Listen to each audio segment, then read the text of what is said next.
Never let them tell you what you can't do. Gotta change your head.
Never let them tell you what you can't do. Gotta change your head.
Never let them tell you what you can't do. Gotta change your head.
to the side of Tribe Gaming. Also giving over the Tyrant, and the T2 already still taking a beating, so not a lot of goodness from Tribe Gaming, and Sony again maybe getting baited.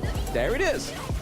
He's looking to turn this around, but he's solo. He turns it around, and Petroni gets another kill. Infinite fastness when he's low, and he zips on out of there, and Petroni survives yet again. Yeah, the only way they've got dominance in terms of the gold lead is in that mid lane, but hey.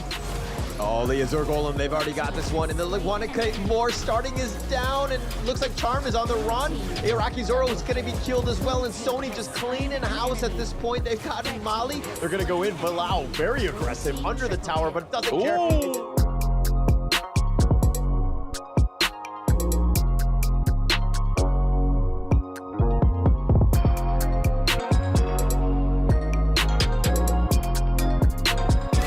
Israel actually got the steal, he got the smite, he's got the fast fingers, but he's in the heart of the enemy team. Now they're gonna go Conductor of Soul, just blown up Molly, and they've got Charm. And it looks like we're going in. Okay, yeah, there we go. Invincible Warrior coming through. We are seeing a little damage coming from the side of Osiris Gaming. A little damage. That's a bit of an understatement there. Double kill coming from the Kaiser as well. And there we go, win RG.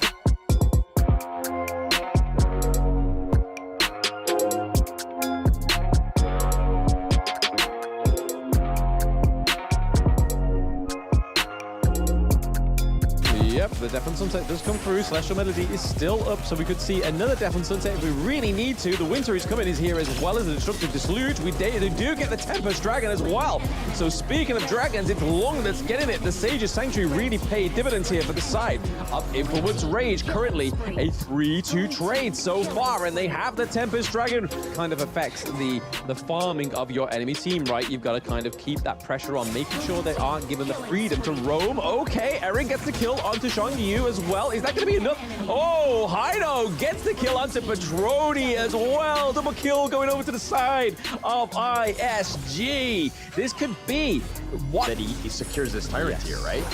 You got to try, right? It looks like they're trying to reset it, trying to bait the fight. So they was able to get it right to the corner of the map there. But Invincible Warrior coming through. Is it going to be enough? Petroni does go down, so Must is able to take out a lot of the damage on the side of Influence Rage. There we go. Sony going down once more. And then we're getting a kill onto the Dolia.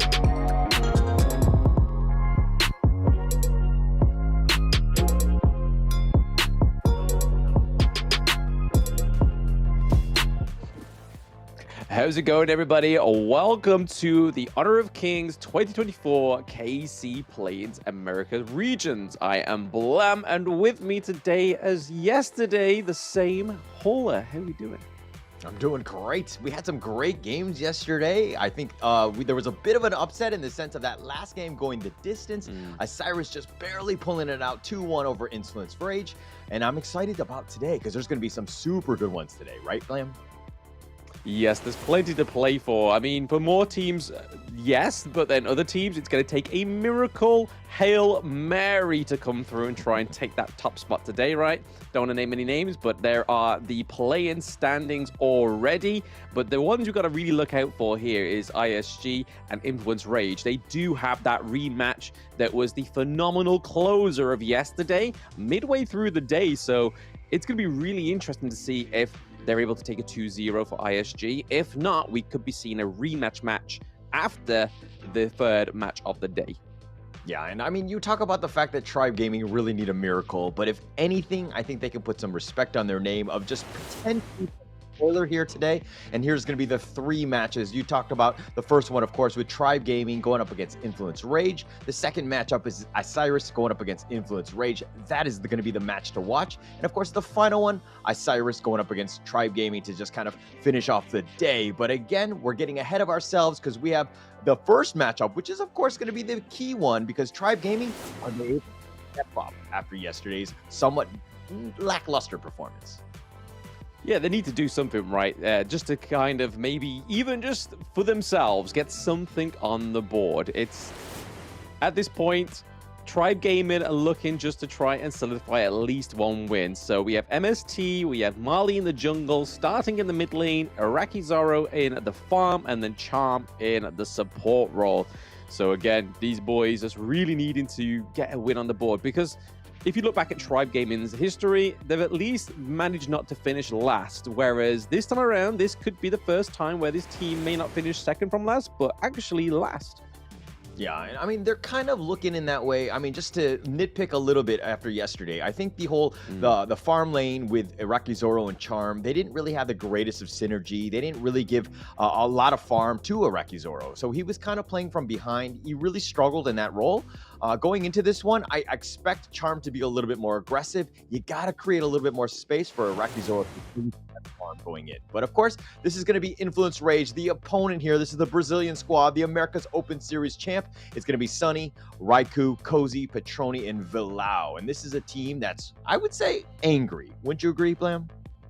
I mean, they influence Rage, right? So I suppose if they were maybe coy and be like, hey, we don't care what happens in this match, it'd be kind of doing the org a bit of a disservice, right? But hey, they definitely have smiley faces on them. But once they get in the gorge, they are focused, right? They hone in, they're able to control it. And that's the thing that Tribe Gaming really need to conquer, right? It's just the early game domination from Influence Rage. If they can manage to get over that, then maybe we will actually see a little dominance from Tribe Gaming. Yeah, and just baby steps, right? Tribe Gaming, just kind of, you know, get yourself in a decent start. I think that that's the biggest one, because once you're behind, you lose a lot of motivation, the confidence goes down, and you kind of really struggle into this downward spiral almost. So going into this one, again, the first 3 to 5 minutes, super key for Tribe Gaming to really set the tone in this matchup. Yeah, and that ban pick phase really sets up the potential of that, right? Like, you need to start having some of these heroes that have a little bit more of an early game advantage, and just make sure that there is the calls that are happening on the game or within the matches need to be a little bit more sort of precise, right? Because yesterday we saw that there was evidence there that they weren't that precise, because there was some times where some of the members from Tribe Gaming would go in, and then all of a sudden 4 of them would dip out, and then 1 would die off, and then Influence Rage at that point kind of just opened up that wound and was able to kind of work in from that point at when Tribe Gaming are at a handicap. Yeah, and I mean, there was a lot of that. I mean, unfortunately, that did happen with Tribe Gaming quite a bit. There were a number of times where, you know, to your point of just some of the members not really being on the same page. One was going in, the others were going out, and they were kind of going back and forth. But it's a situation where, hey, there needs to be one shot caller. Everybody needs to listen to him, no matter what it says. Like, if it's a bad decision, fine, but it's a bad decision together. We talk about it after the game, not during it. Yeah, absolutely. It's all about accountability, right? Like, if you're going to make a bad call and then it kind of costs you a match, but then at least you kind of took it all on the chin as a unit, and then the captain of the team or whoever shot called it can be like, hey, sorry guys, maybe we should do this next time. But it didn't seem like there was any of that. It was kind of just like, hey, I'm going to shot call, but if you don't want to come, that's fine. It's kind of an opt-in, opt-out kind of method they're going for right now on side of Tribe Gaming, which when you're going against someone like Influence Rage that pretty much always commit to a dive, especially when they've got the minion wave advantage in the lanes, or they're just a little bit ahead of goal, they're not scared to kind of take that leap of faith into the gorge. But speaking of leaps of faith, we're getting into the BP right now, and Influence Rage banning out that Ming, really fearful of that Ming from the games against ISG. But then over to the side of Tribe, they take out the Dolia, which is good, right? Dolia came through one too many times against 2 of these teams. So banning out the Dolia, banning out the Lady Jen, I think is 2 great bans for the Cyber Tribe Gaming. Agreed. And I mean, to key on to this Influence Rage ban of the Ming, I think it's more PTSD. I don't think Tribe Gaming is really going to be wanting to play it, but I think Influencer is just like, oh, it just destroyed us last series against, you know, Isurus, and I don't want to have to deal with that. So again, I think it's more of just like a reactive pick going to this. But again, it looks like Tribe Gaming sticking with their tried and true. They had the Ogren yesterday as well, but they're kind of backing it up with Sumbin, a nice little 1-2 combination.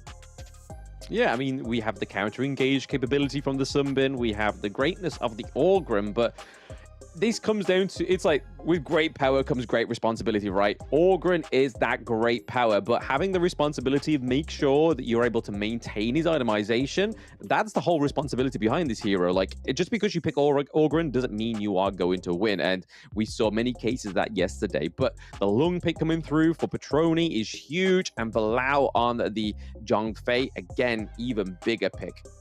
Yeah, and Influence Rage kind of let the Ogryn, through almost in terms of the bans. They don't pick it up themselves, and they kind of are almost like baiting you to pick it. I mean, Tribe Gaming again picked it yesterday, did not have the greatest showing with it. So Influence Rage is like, okay, we have nothing to fear here. We know how to counter it. We have our own heroes. We have our own drafted synergies, so we can just beat you regardless of a top tier hero that they might have.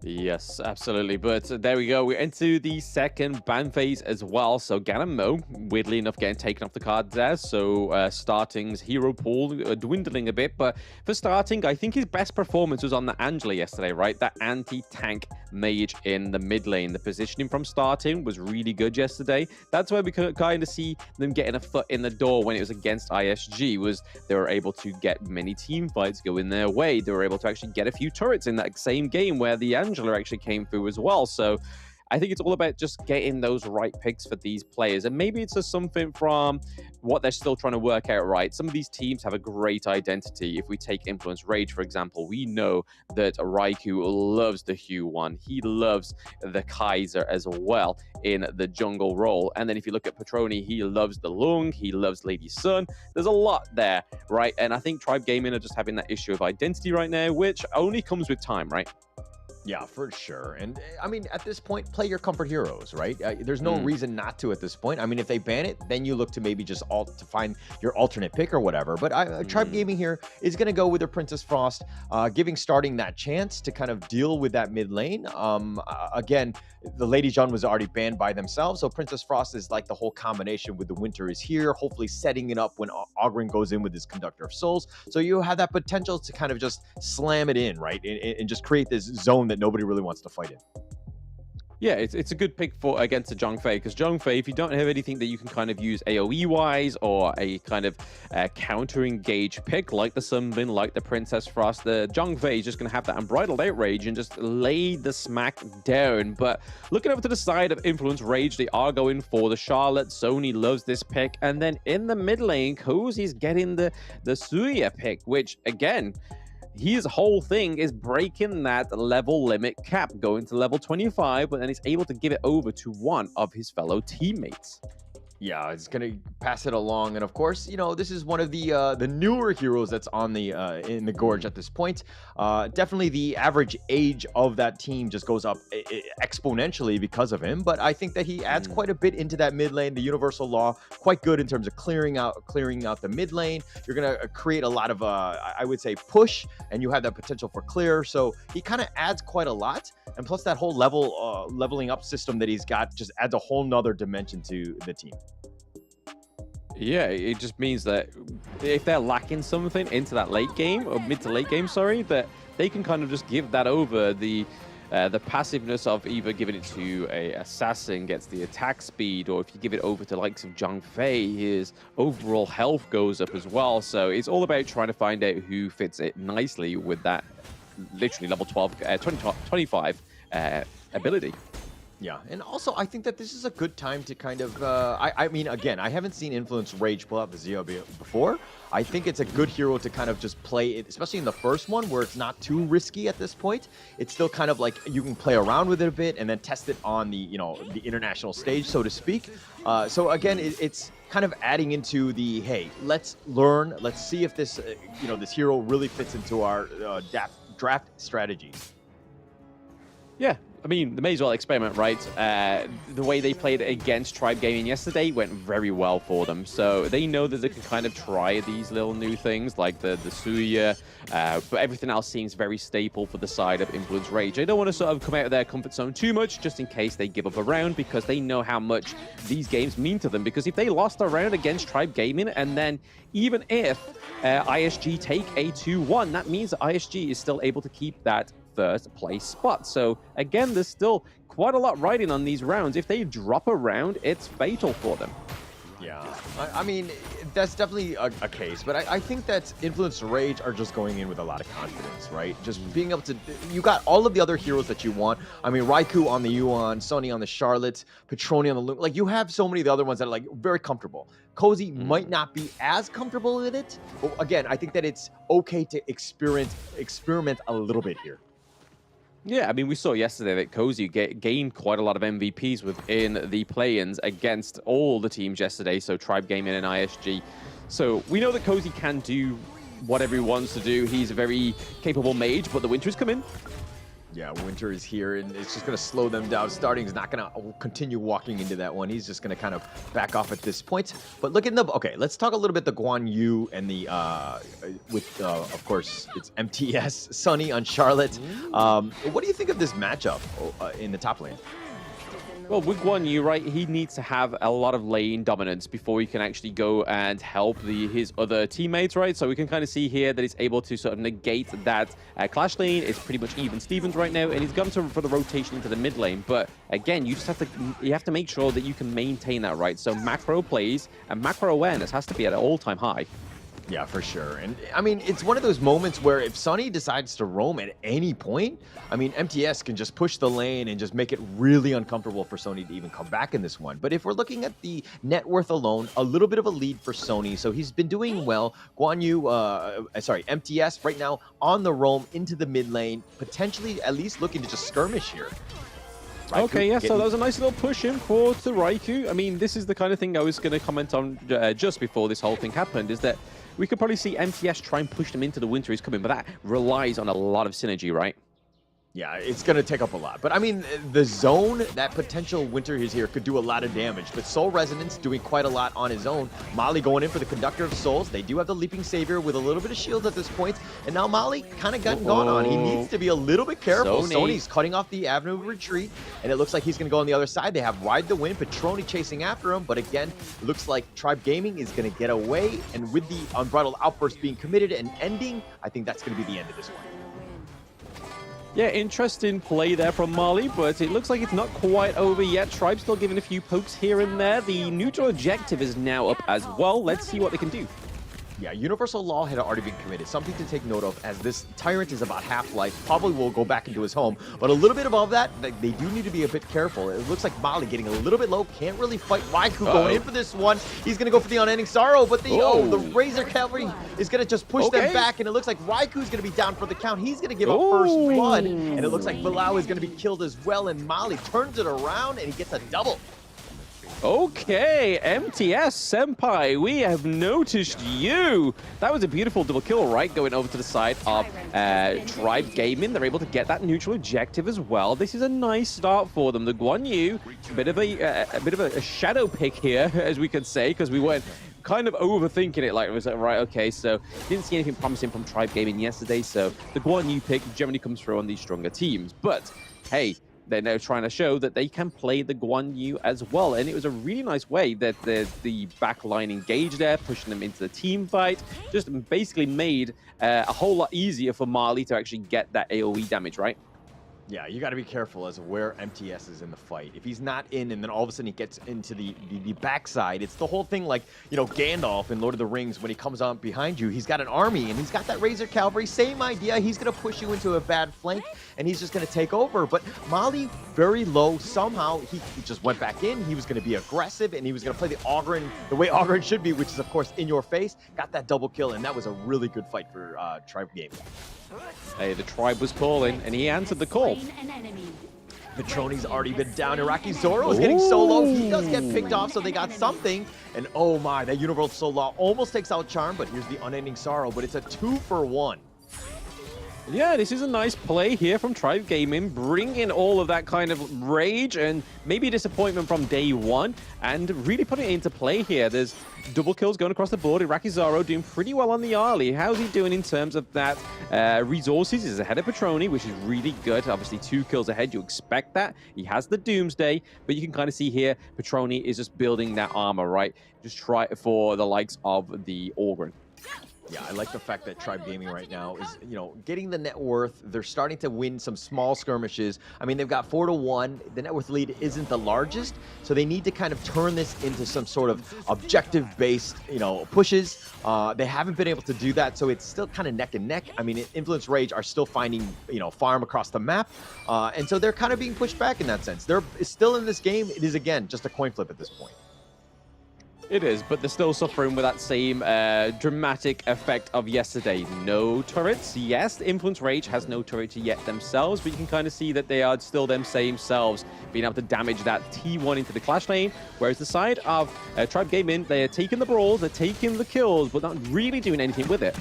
Yeah, it's all about those objectives. I mean, taking those towers, I mean, looking throughout, all of them are almost full right now. The mid T1, a little bit of chip damage, but, you know, again, they need to really convert it into some structural damage. They have, I don't think they've, I mean, dare I say they don't have a single tower in this entire tournament across 2 days? They got some on their second game of the day against ISG. Okay. I think it was maybe 1 or 2, so they know how to do it. We've seen them display it, but they've just got to make sure they take these advantages that they are getting today in these fights. Yeah, and I mean, they need to get the kills. It's one thing to get them early, but it's also another thing to push it along. Influence Rage, 4 members pushing that mid lane, and then they're making a beeline for the top. No, it looks like MTS is going to get out of there, but Sony takes the top T1. Yep, there we go. They do trade T1s in the side lane. They are literally listening to Coach Blam and Hauler right now. They're like, hey, we're tuned in. We're listening over to YouTube cast right now. Thanks for the heads up. Iraqi Zoro continue to push. He was putting a little bit of pressure on that bottom T2, but Influence Rage are going to make an appearance there. Petroni, again, level 10. Iraqi Zoro, level 10 as well. So it's all about just the farm and the space that's been created. Mali right now still continuing to farm in that mid lane, just kind of parrying them. And it looks like Sony wants to go for this one. He actually gets the splash bound. He goes aggressive, and it looks like the Universal Law zoning. Mali's going in for the Conductor of Souls. Maybe it's one, but he's going to get knocked up, and he's going to get stampeded, and Mali's going to be killed. Here's the Razor Cavalry. It's a little on the late side, but they did get Sony in return, so that's going to be a huge win for them. It's a 1-for-1 trade thus far, and starting barely survives. Jeez, literally getting out by the hair of the hair of his skin, right? It's just really close shaven there for starting, and is able to escape. I think only for the fact that MTS was able to rotate down there.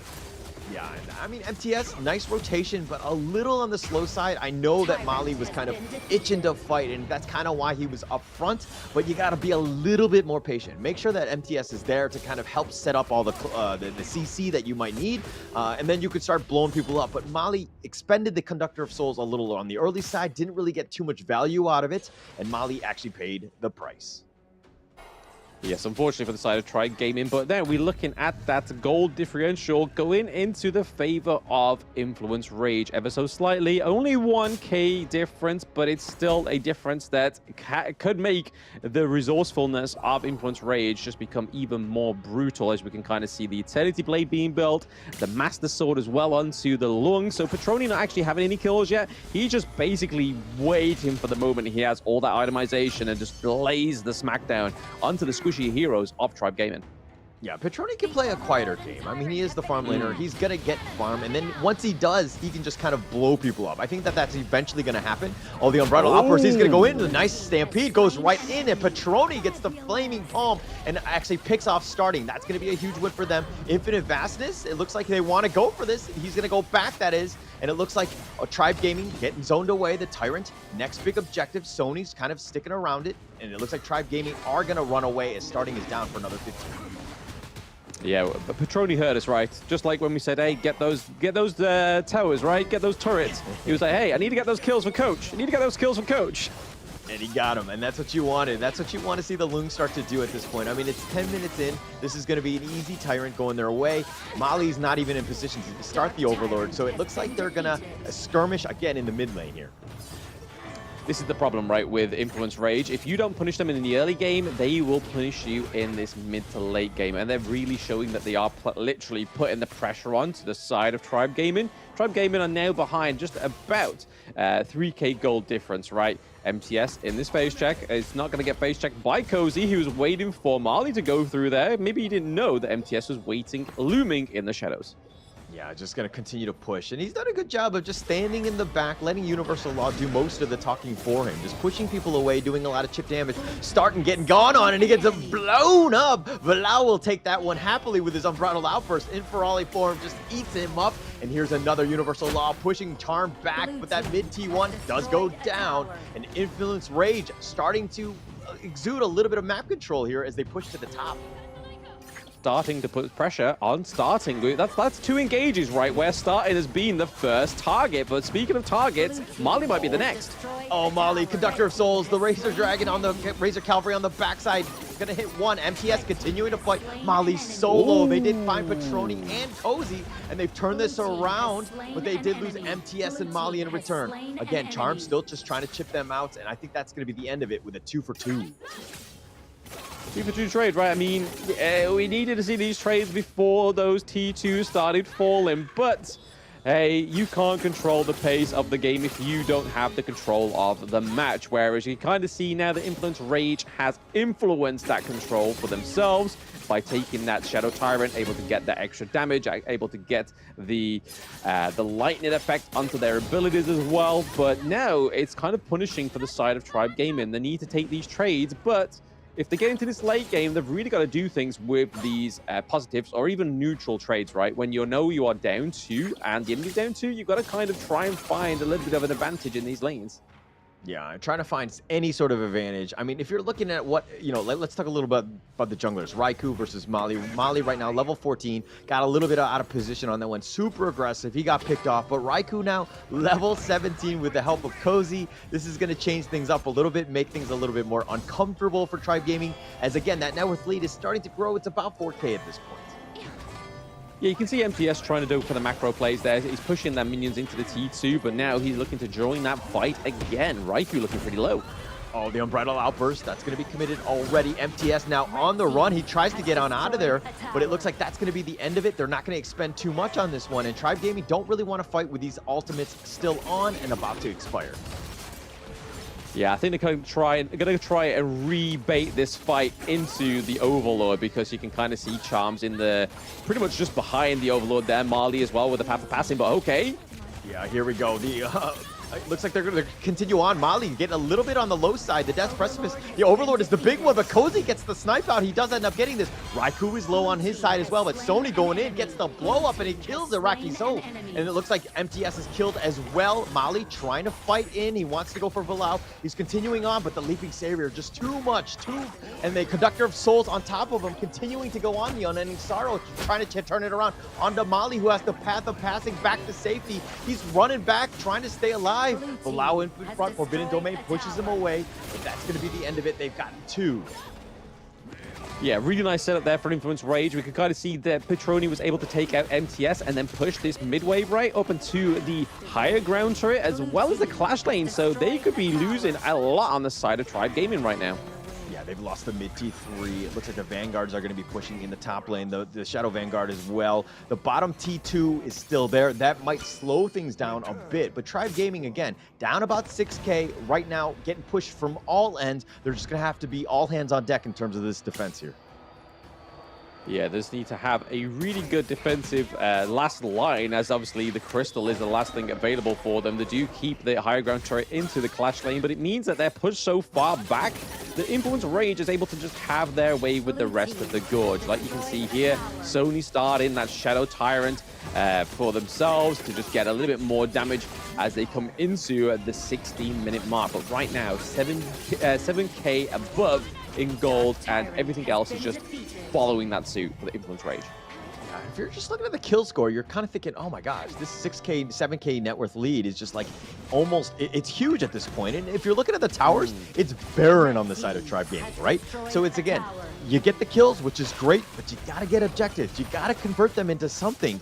And it seems like Tribe Gaming are really lacking in that department because, again, now with no towers, no real space, now you're playing on the defensive. You're bunkering down with this T3 bottom. Yeah, it's not a single objective game, right? The only way you win Honor of Kings is if you are able to dominate the map. The kills are just a second objective, but hey, they're looking to get some more for the side of Influence Rage here and get some more turrets. Yeah, it looks like they've taken the bottom T3. Tribe Gaming does not want to actually go into this one, realizing that they're definitely far behind in terms of the net worth. They're not doing damage. Oh my gosh, Iraqi Zoro gets picked off just a little too far ahead. Tried to lift step away, but just, I mean, he's too squishy. He wasn't able to do so. Gets completely blown out by Influence Rage, and they'll happily take that one. More importantly, it was an insta-kill, right? You saw him, you blinked, he was gone. That's the problem with Influence Rage when they have that 8K gold lead. They have the minions pushing the Crystal. Yeah, they're looking to push at this one. Oh, it looks like the MTS is going from the backside. He's trying to go in, and they do end up getting the kill. They get Sunny on that one, but the flashback, Arakizoro's down as well as Molly and MTS, and that looks like it's going to be the base, and game one goes the way of Influence Rage. Yeah, a little bit more of a cordial first part of the game for Influence Raid, right? Rage, sorry, not Raid. I mean, that part of the last part of the game was a bit of a raid onto the Crystal, but now that we see them in this one, they're able to just completely dominate that mid to late game, right? Like, they really struggled trying to gain some dominance, but this is what we were saying. Coach Blam and Hauler were saying, hey, you need those turrets earlier on, and Tribe Gaming got the few into the farm lane, but everything else on the side of Influence Rage was just untouched. Yeah, and it's funny because we're just like, hey, the first 3 to 5 minutes, they just need to have a better early game. But then we probably should have explained a little bit more. It's just not about the laning phase in terms of the kills, but again, it's turning it into towers and forcing it out, right? So a little bit more, maybe more resources in terms of manpower. When you do get the gank, then you can potentially push, but you got to get a little bit more space. Right now, they got the kills, and they just went back to the 50-50 on their side of the river, and that's not a winning strategy, I would say. Hey, I mean, in order to breathe, you need breathing room, right? And that's just the one thing that Tribe Gaming have not quite yet conquered or figured out when it comes to these team fights. They're just kind of just getting those kills up. You can kind of see kills separate across the board here. Marley with 4, Arakizaro with 2, and then we have MTS with 1 and Charm with 1. So again, it's nice to see that Arakizaro is finally getting some of those kills on the board, because yesterday was not his day in terms of resources, right? I don't think he ever got over that 10k mark, but today, first game in, he's kind of seen a different side to him, so he's definitely heads in the game today. Yeah, and let's point out a little bit something with Influence Rage here by Cozy getting 133k damage. I mean, most of that was just the Universal Law just doing its thing on autopilot, just kind of like the automatic sprinkler or whatever, and just raining in on the parade of Tribe Gaming, because they were taking a bunch of it, right? They didn't want to walk into it, but it just kind of created these zones that was super difficult to kind of, to get into. And I really like the way Cozy played in that game. I thought he did a good job on the Zia. Yeah, it really helped, right? Especially in terms of the lane priority, the lane wave clear as well. I mean, they had a lot of it on the side of Influence Rage, especially with Yu Huan, with Lung as well. But they just had one of those crucial parts of these team fight mechanics, which is the Zhong Fei, right? So he's able to be super tanky. He has the Unbridled Outburst. We even saw some of those Unbridled Outbursts coming from over the wall, right? Just shouting and stunning from the Azure Golem. Like, just there we go. The stun is just so deadly. And when you catch out a squishy hero like the Princess Frost, it's so easy to then just dominate from that. And then there goes the Winter is coming. There is no more zoning on the side of Tribe Gaming. They've then got to try and take fights 4v5, which in most cases was the actual situations within this game one between Influence Rage and Tribe Gaming, is the fact that there's always 4 on the back foot. Yeah, on the back foot. I mean, MTS was trying to get the flank, but I felt like the initiations were always initiated by Influence Rage. Like, they would start the fight, and then Tribe Gaming would be reactive. I felt like if Tribe Gaming again tried to start the fight themselves, I think they would have had a much better chance. But again, let's talk a little bit about this MVP here. Raikou, 129,000 damage, 2-1-9. Again, just the survivability. He was just on point throughout that game. Yeah, I mean, we bigged up this player yesterday, right? When we saw him in the Open Series, and we're seeing him today. He is one of those jungle titans from the Brazilian region. And like you said there, 129k damage. Only 2 kills, though. Really just shows the efforts and the utility of this Yu Huan. She can deal a lot of damage in a huge area of effect, and then just open it up for picks like the Lung, which is where you really want to be pooling those resources over. But speaking of pooling resources, the teams are just going to take a little bit more of a break before they get into game 2, so they can pool their own resources, think about that game 1, and see if they can take a game 2 victory. Don't go anywhere, chat. We'll see you soon.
meteors that fell from Zephyr was a mysterious substance temporarily named Amber. In fields such as biomedicine, it may bring hope for post-disaster reconstruction. The possibility that they're still alive is practically zero. This is our only chance to save them.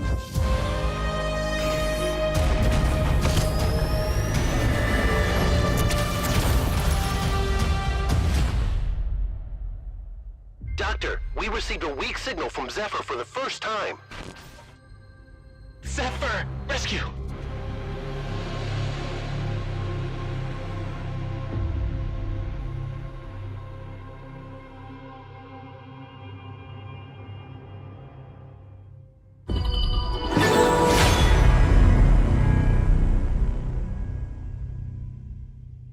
Esports, and they get what they want. Snow caught in the middle of 4 once again, and here comes the Infinite Vastness aggressively, and at this point it is a 1-by-1 they fall.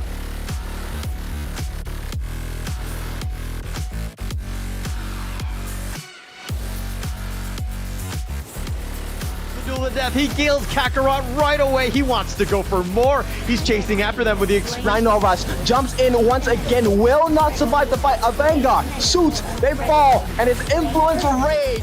So okay, caught in the middle of 4. 5 is all of Fearless Esports, and they get what they want. Snow caught in the middle. Side of Chaos, and down goes a John Fei. So there is the backbone. We could still see a steal here. Who's it going to go over to? It does go over to the side.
Hello everybody and welcome back to the 2024 Honor of Kings Championship play-ins. It is the American Regional Finals. We just saw that Tribe Gaming lost the first game against Influence Rage. Can they do what they need to do in game 2 to take a victory from them? I mean, we saw some growth, right? Like the team is much better than they were as of yesterday. So the strategy and some of the changes that they made have been positive. That's a good thing, right? We want to see teams on the upward trend. I think that that was a good game for them in that sense. But again, I think it's more of that like early to mid transition phase where they're kind of struggling now. And they need to figure that one out. And they need to figure it out very soon because the fact, of course, game 2 is going to happen. It's going to start right away to get yourself in it. Now, if you're going to be, again, let's go into the coach's hat again. Blam, if you're going to be coach, what are you telling Tribe Gaming? I mean, the one thing that we were speaking about in the last game, right, is that they're able to take these positive trades in the early game, but it's then about taking those objectives as well. So unfortunately for Tribe Gaming, in the majority of the games that they've already played, they haven't able to actually get anything positive out of these team fights with the turrets, with either the neutral objectives as well. Really struggled with claiming those. So it's just all about trying to gain some more dominance on the Gorge. Yeah, and helping them out. I think that that's the biggest thing. I think when you play games that might not be MOBA, mind you, these guys are definitely veterans of the MOBA scene. I don't want to undersell that, but I think that, you know, other players who might not be familiar with MOBAs, this is more of a, hey, actually, the game is about objectives and, you know, taking down the base, and it's less about kills. And I think that people really need to understand that because, again, you can get your kills and you can get bloodthirsty, but if you're not killing the towers at the end of the day, you're really not going to win very many games.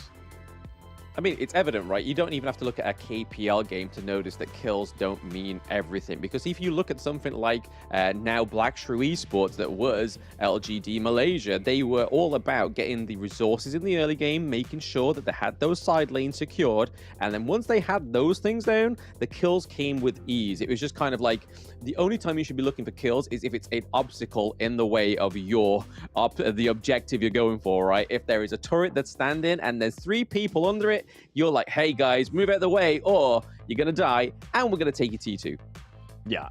I mean, yeah, it's a byproduct more than anything else. Just play positionally well, get inside, and then get that collateral damage of all those kills and kind of just pad those stats, so to speak. But I do think that it's going to be super important, right? I think that, you know, if teams are coached in the way of just being like, again, just super crisp with their movement and their positioning, I think teams will have a much more higher success rate, I would say, in most of these games. Absolutely. I mean, even the positioning of starting, especially towards the beginning part of the game, was really good. But then Influence Rage found a way in, especially with the Zhongfei, right? Like we commented on the post-game highlights that when that Unbridled Outrage came through over the wall and stunned starting, it was basically an open door for them to just go in, take down the Princess Frost, which really takes away a lot of Tribe Gaming's area of effect damage and also zoning potential. But we're looking like Influence Rage is picking up the Chow. Will it be in the mid lane for Cozy, or will Valau pick it up into the support role?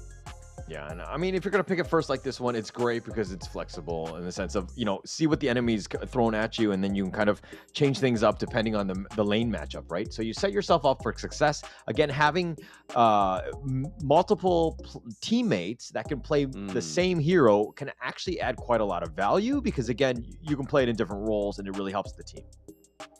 Yeah, I mean, the siege mechanics that come through for the Chow, now the fact that the Sunbin's been locked in, we know for a fact it is going to be in the mid lane for Cozy. So if the Chow gets left unchecked, she's able to take turrets pretty easy, right? Like with the movement speed increase, but then also just being able to bring everybody in with the eye of the whirlpool to try and just take down a turret. When you think everything's going Cozy on one side of the map, Cozy is at the other side of the map, bringing everybody else through the teleport and taking your turrets. Yeah, it's definitely going to help out. I think it's going to be super annoying to deal with. I think the pairing needs to be on point so that you have that potential tower damage dealing hero that complements the Fooz or the Elaine. One of those two can kind of do that. Obviously, other heroes can do it as well, but I think that you want somebody to kind of just help out and just sync it up, because if you have a nice little combination, it's almost like a guerrilla squad with only 2 members kind of doing it, and you can kind of do a lot of damage. Absolutely. I mean, we're seeing that Mai Shiranui. Speaking of damage, Mai Shiranui coming through for starting on Tribe Gaming.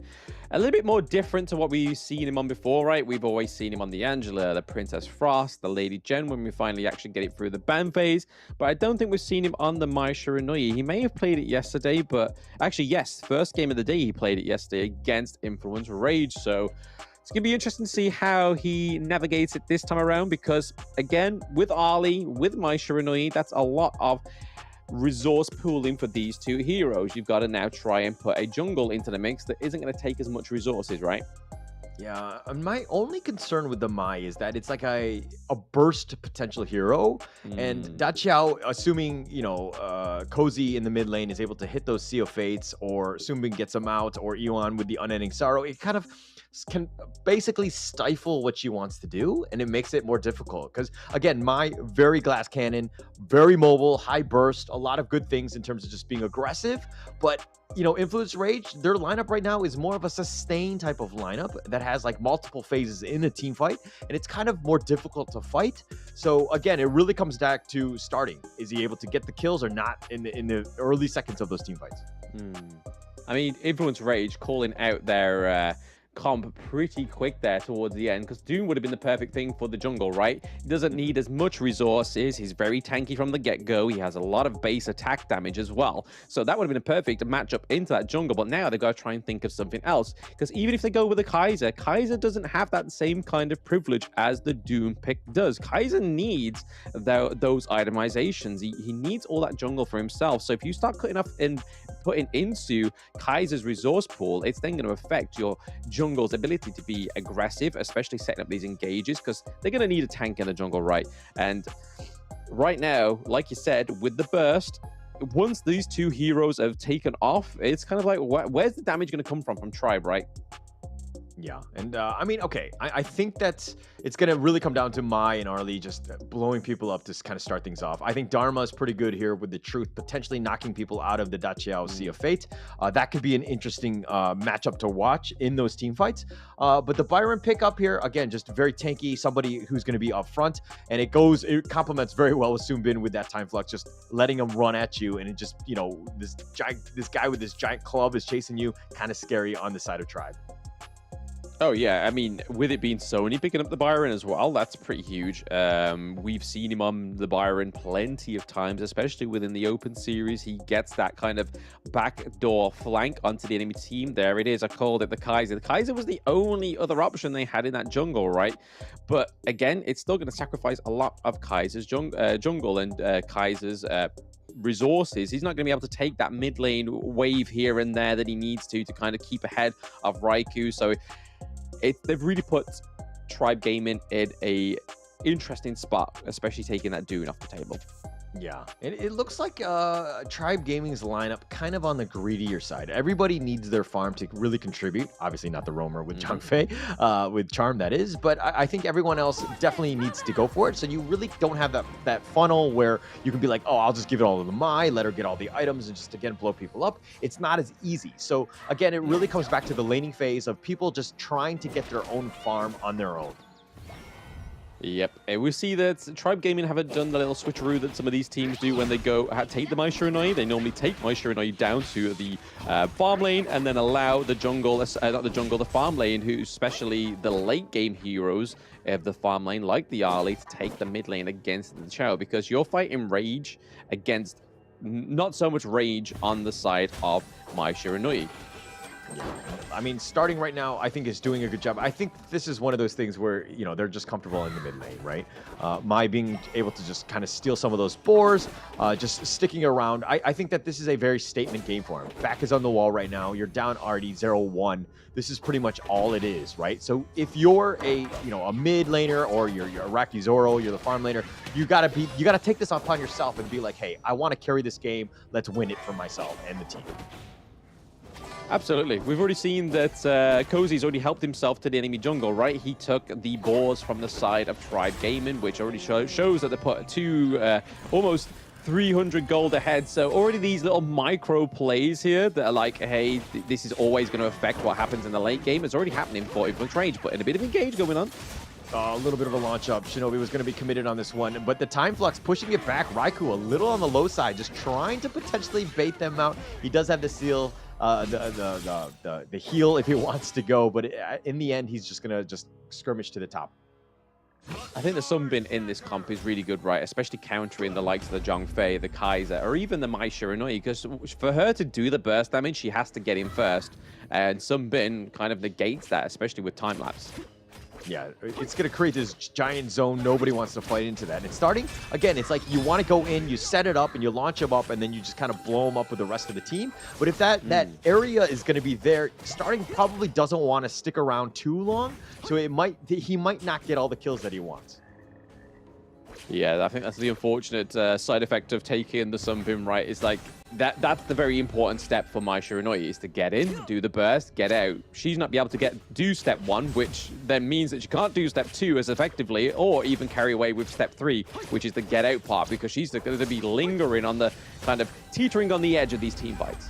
Yeah, speaking of teetering on the edge, starting right now gets a little low, has to just, I mean, he's going to take the healing dew, I believe, but he's been completely pushed out. Raikou was doing a ton of damage, and again, okay, look, Mali needs to get his farm. He needs to be that tank, and because Influence Rage are going to want these really long, drawn-out fights, the team fights, and so having Mali being somewhat tanky, you can mitigate some of that advantage, I would say, that Influence Rage has. Yeah, you're already seeing the EXP difference from the Hue 1 and the Kaiser right now, and even the gold, right? That's 2.5 to just under 2.1 for Marley. So already seeing a little bit of a bridge, or currently being sort of a fissure, currently being divided right now, but a big rotation from the bot lane. Are they going to go for it? No, doesn't look like they're going to commit to the attack or the flank there, but okay. Push back the Invisible Warrior. Cozy getting gone on the Unbridled Outburst, but pushing him actually away, but he's going to give up first blood. Starting is going to take that, and he snipes it down with a Kachusin. Yeah, really navigating that time lapse very well, right? They kind of placed the time lapse a little bit too early on the side of Influence Rage. Got pushed away, and if anything, I think Charm did a great job of pushing it even further back. But now, Raikou has to use the Unending Sorrow in defense. He's going to use the Time Flux to kind of dance around further. MTS is going to join the mid lane as well, but Influence Rage continuing even with down a player, but now they're back to full strength here. Back to full strength, and maybe a fight at the neutral objective. Influence Rage already started doing a lot of damage. Can they get the crucial kill back? Yeah, Sony's going to be here, and it looks like he does. Raikou gets the steal. He has the smite. He has it on point, but he's going to die for his sins. Ooh. But Mali gets killed in return. That's 2 of those thus far. MTS is down as well, but they want to continue to go on, and it looks like they're going to focus on Charm. They've got him knocked up with that Koi Tide, and they're just going to get 3 for 1, all at the cost of Raikou. 3 for 1 and the neutral objective. I would take that trade any day of the week. Yeah, for sure. That's the best case scenario right there. Even Raikou dying at this point, but he's still tops in terms of net worth. 3.3 tied only with Sony, who's still managed to get good farm. But nice rotation there. Really good team fight by Influence Rage. A very good team. It was almost kind of like a bait, right? You saw it towards the end. They was able to try kind of drag the Tyrant to the corner, so they knew they were playing on their terms. And the engage looked huge from the side of Tribe Gaming to begin with, but then it was just... This is so much utility within these team fights on the side of Influence Rage. Not only do they have the heals of the Hue 1, they have the counter engage of the Sun Bin, and then just the pure destruction of Byron in the Clash lane, just being able to just outflank. Yeah, and I think the only real key mistake is that Cozy might have done a Sea of Fate, potentially stealing Raikou. Obviously, you have to have the perfect play, but again, this is one of those things where we're nitpicking, right? You got an A- on the test. I want you to get an A+, and the way you can do that is by Cozy just doing a couple, other things with that Sea of Fate. Yeah, it's all about playing smarter, not harder, right? You've got to just make sure that you've got to place these things at the right time, at the right moment, but that takes a lot. And once more, we're seeing the takedowns of these T1s already going onto the side of Influence Rage. There is no trade in this game for both of those side turrets, because this time in the last game, we saw that Influence Rage and Tribe Gaming was able to trade those T1s across the map, but it looks like Influence Rage taking this T1 into the farm lane as well, already putting some way more pressure that was applied in the first game is kind of just intensifying in this second game.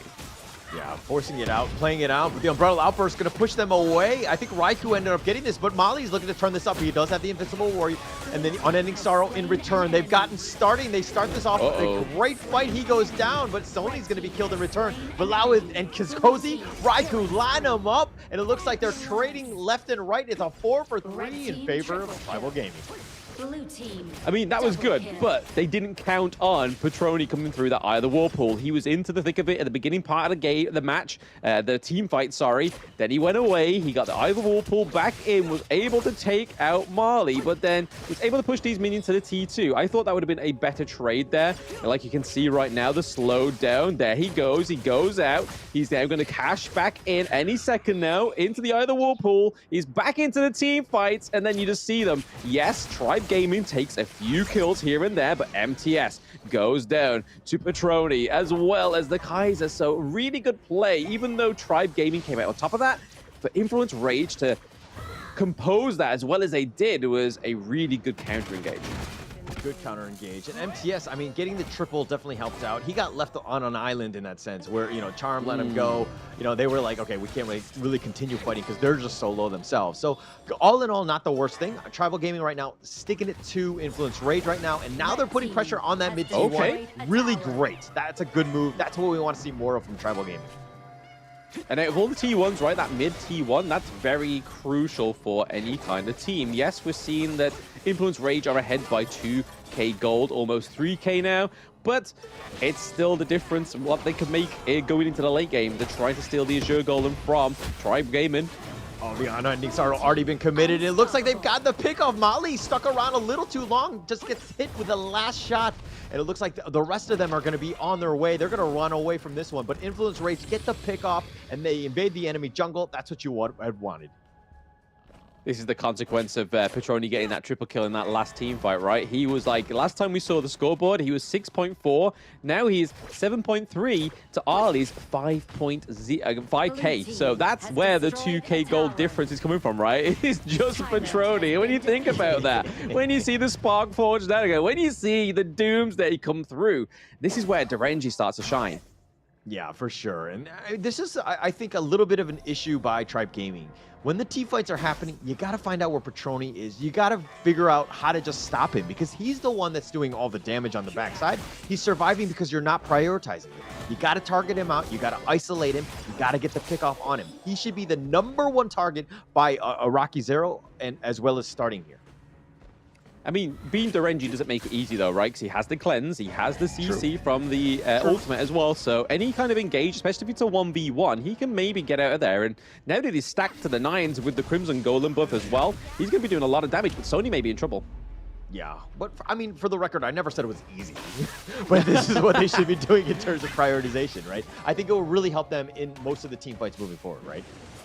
Yes, absolutely. You're right there. The Succubus Cloak coming through for the Hue 1 just to try and negate the magical damage from the Mai Shiranui. Because it's getting a little bit too much for Raikou, it seems. That is, if there's any kind of symbol that the Mai Shiranui is getting a bit too much for you, it's definitely the Succubus Cloak. Yeah, Invincible Warrior used in return. Mali he did not really want to fight this one, but now he's on the run. He's been slowed down with the time bomb. He decides to go in, but he gets killed. He got caught out of position. Iraqi Zero is just barely... No, he's going to get sniped in the end. He gets killed. Bilal will take credit for this. Charm is down for the count as well. And they've got 4 members thus far. Make that 5, and they will take the 8. They will take the mid T2, and they will start marching into the base. That's the slippery of effect of Sunbeam, right? You just lay down that ability, and then you're just a ticking time bomb. You're like, yes, I get out. It's like, no, the clock strikes 1, and you go down. You're like, oh man, I thought I got away scot-free. But hey, game 2 going over to Influence Rage, taking another 2-0 over Tribe Gaming. Clean game by Influence Rage right there, right? That team fight obviously was huge, but I mean, it all just kind of set themselves up for that moment, right? They were winning throughout. They definitely had their net worth. They had really good team fights, and it looked like Tribe Gaming really did have some answers to like the Yuan. You know, they were kind of struggling, just trying to get things going. They couldn't find how to find Petroni on the DRNJ. It was just a tough situation for Tribe. Yeah, I mean, it's promising, right?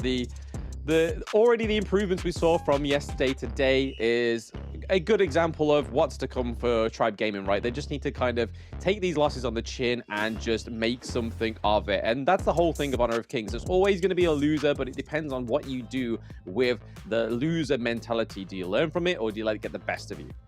Yeah, and I mean, we've seen even the other squads in the other regions just really not have a great season 1 and qualifiers and all that, but they really stepped up now. They're definitely improving. We're seeing it, you know, right before our eyes. Even Tribe Gaming had a much better day 2 over day 1, so we're seeing the growth, but just not quick enough and just not, you know, good enough, dare I say, going into this play-in here. I think that's an invite for any of Tribe Gaming to 1v1 Hauler.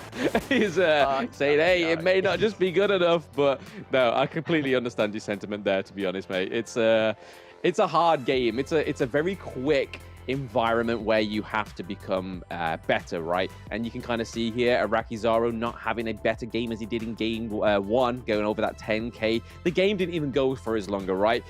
Influence Rage just found a great team comp to go against Tribe's team comp, which they managed to stunt in the BP draft, right?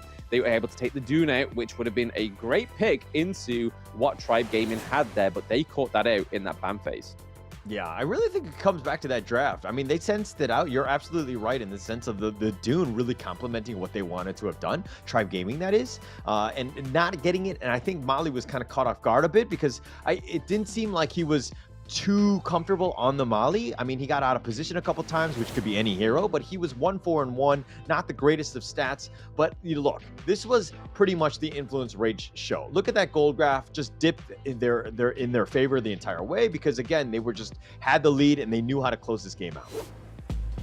And that's the most important thing, right? Is that, yes, you're able to get a lead in the early game, but can you close it out? Which we've seen most of the times with our own eyes, is that some of these teams are able to have a great early game, but then trying to close it out and trying to get those positive objective trades for themselves is just pretty much seems like a near impossible task. But as you can see here, some of these team fights went really well for Tribe Gaming, but Cozy being very good on the Dachau gives great utility into these team fights and just lets Petroni shine, right? Like, they don't even have to be in the same lane, and he's able to give that same kind of utility you would if the Dachau was going to be your support pick. But you've then got the Sunbin that gives you the healing, gives you the time lapse, the counter engages that came through time and time again, and then the ability to just see, as you can see at Rakizoro, 1 second he's able to get out of there, and the next he's gone.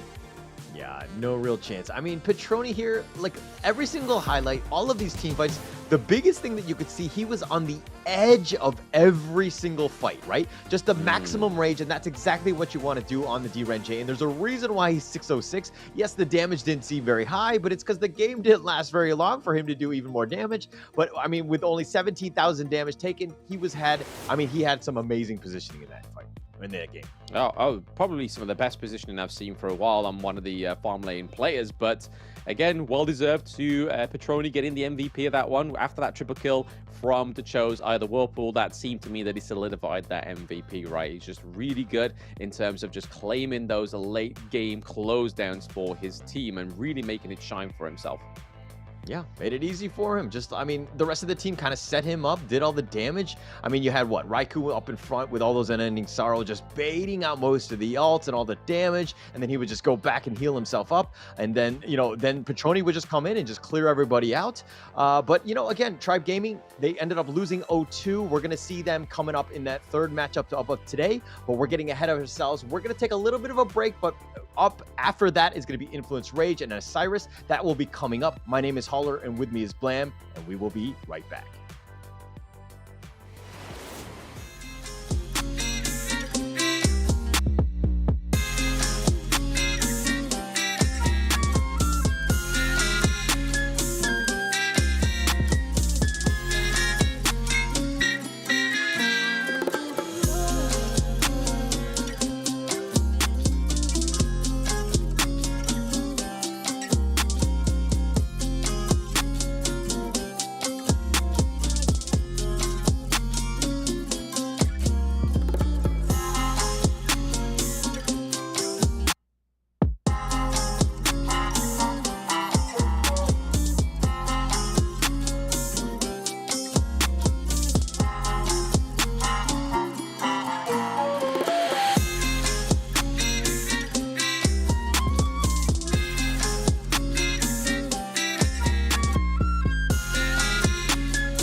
let them tell you what you can't do. Gotta change your head.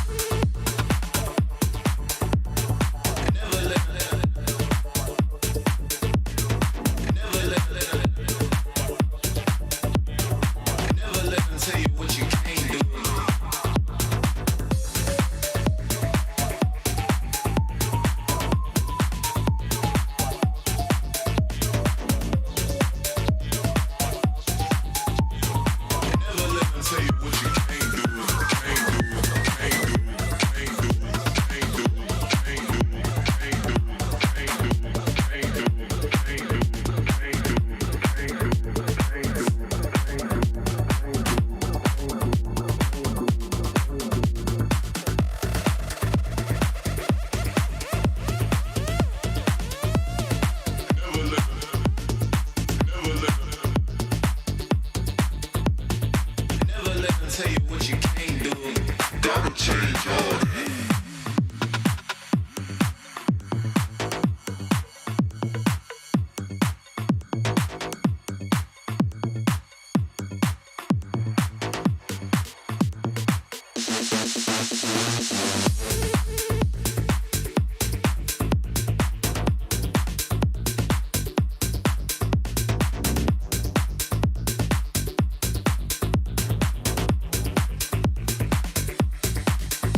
them tell you what you can't do. Gotta change your ways.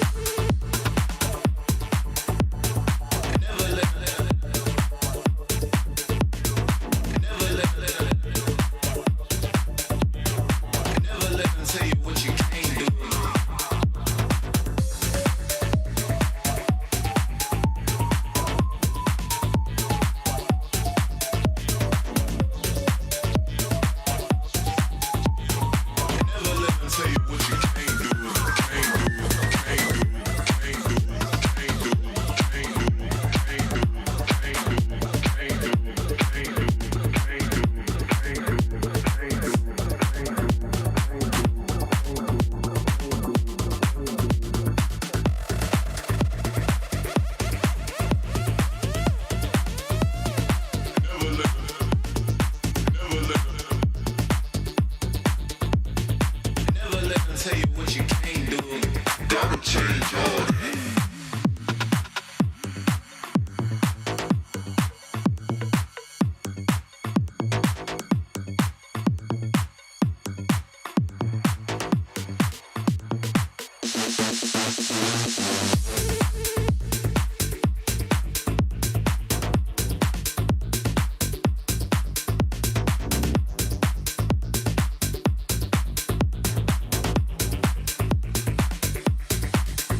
tell you what you can't do. Gotta change your ways.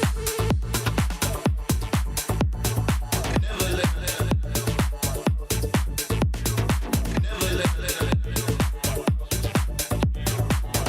them tell you what you can't do.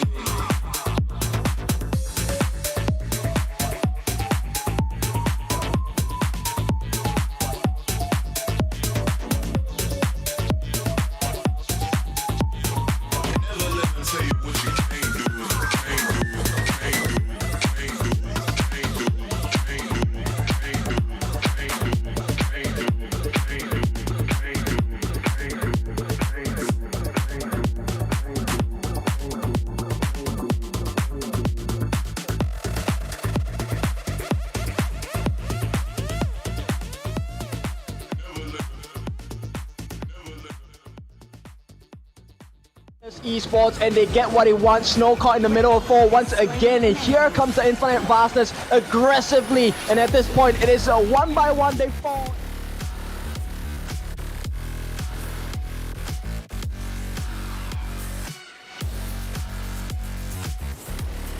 Duel to death. He kills Kakarot right away. He wants to go for more. He's chasing after them with the Rhinorush jumps in once again, will not survive the fight. A Vanguard, Suits, they fall, and it's Influence Rage.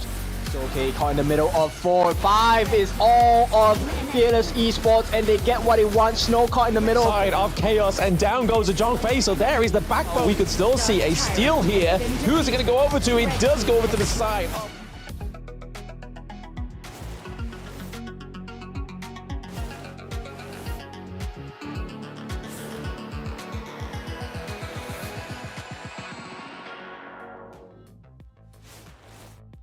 Welcome back after that break between game 1 and the next matchup. Sorry, the match 1 and match 2, not games. Let's get the semantics correct. I am Blam, and with me is Hauler. We'll be getting into what was probably the best match of yesterday, but the rematch. So this match 2 is really like what's holding everything on the line here for both ISG and Influence Rage. Influence Rage may have eased up a little bit from that match 1. Let's see if ISG can do it. Yeah, I mean, okay, here's the thing. This is the rematch. Isurus actually took him out. Influence Rage, they took it 2-1. It's going to be super important right here. For Influence Rage, if they want to have a chance, they could potentially just 2-0 them and take the lead over Isurus. I mean, if it goes to 2-1, we might actually get a tiebreaker, and that could be interesting. And like obviously, that could be after the third matchup of the day. But again, we're going to be in the second one. This is going to be Isurus Gaming versus Influence Rage. And that third matchup, which could be important, Isurus Gaming going up against Tribe Gaming one last time. Could potentially Tribe Gaming play spoiler? We're going to have to find out here. Yes, almost closing at the day, and obviously starting up the day. That's 2 huge pressures, right, for Tribe Gaming, and also trying to perform on top of that. But where all this sits is definitely at Isurus Gaming's feet and Influence Rage as well. Influence Rage obviously having to battle all the way to the Open Series just to get here. And then Isurus Gaming, they've just started in Abu Dhabi. They're like, right, okay, we've scrimmed with this team.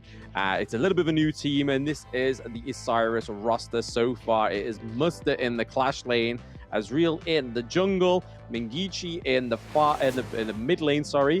We have Windar J in the farm lane, and then we have Kappa in the support role. So again, we saw these guys play yesterday. Let's see if they can maintain that hype. Yeah, I mean, they had a bunch of hype in that series. They won, what, game 2 and 3, so they really got that, you know, they started to hit the ground running after that first loss that they had. Influence Rage really stuck it to them. Now, how does Influence Rage strike back? Obviously, they had that first series that, you know, they were kind of changing or trying out some of the new heroes. But again, let's talk about Influence Rage here. Sony, Raikou, Cozy, Petroni, and Villau, no strangers here to the Americas play-in. They've played well thus far, but are they able to take on Isurus coming up here? Yeah, because this is potentially their last match, right? If they aren't able to take at least a round from Isurus Gaming, then it's a little bit of trouble, because then they will be going straight out. It's pretty much locked in for Isurus Gaming, unless a Hail Mary play for the side of Tribe Gaming comes through and takes a round off of Isurus Gaming, then we would be at another rematch. So a lot riding on this next match of the day. So you can already see that the atmosphere within the studio is already a lot different from yesterday, right? Yeah, for sure. I mean, the nerves have got to be there. You're just kind of, you know what I mean? You're hoping for a really hotly contested game that's kind of competitive, right? You don't want to have, you know, one of the teams smashing the other one. You want this as interesting as possible. I'm pretty sure these two are going to be up for that task. I expect nothing but the best for this series to go to a game 3. But again, I think Isurus here, they control their destiny. Do they want this series? Do they want to play into the the Honor of Kings Championship? We're going to have to find out in this series.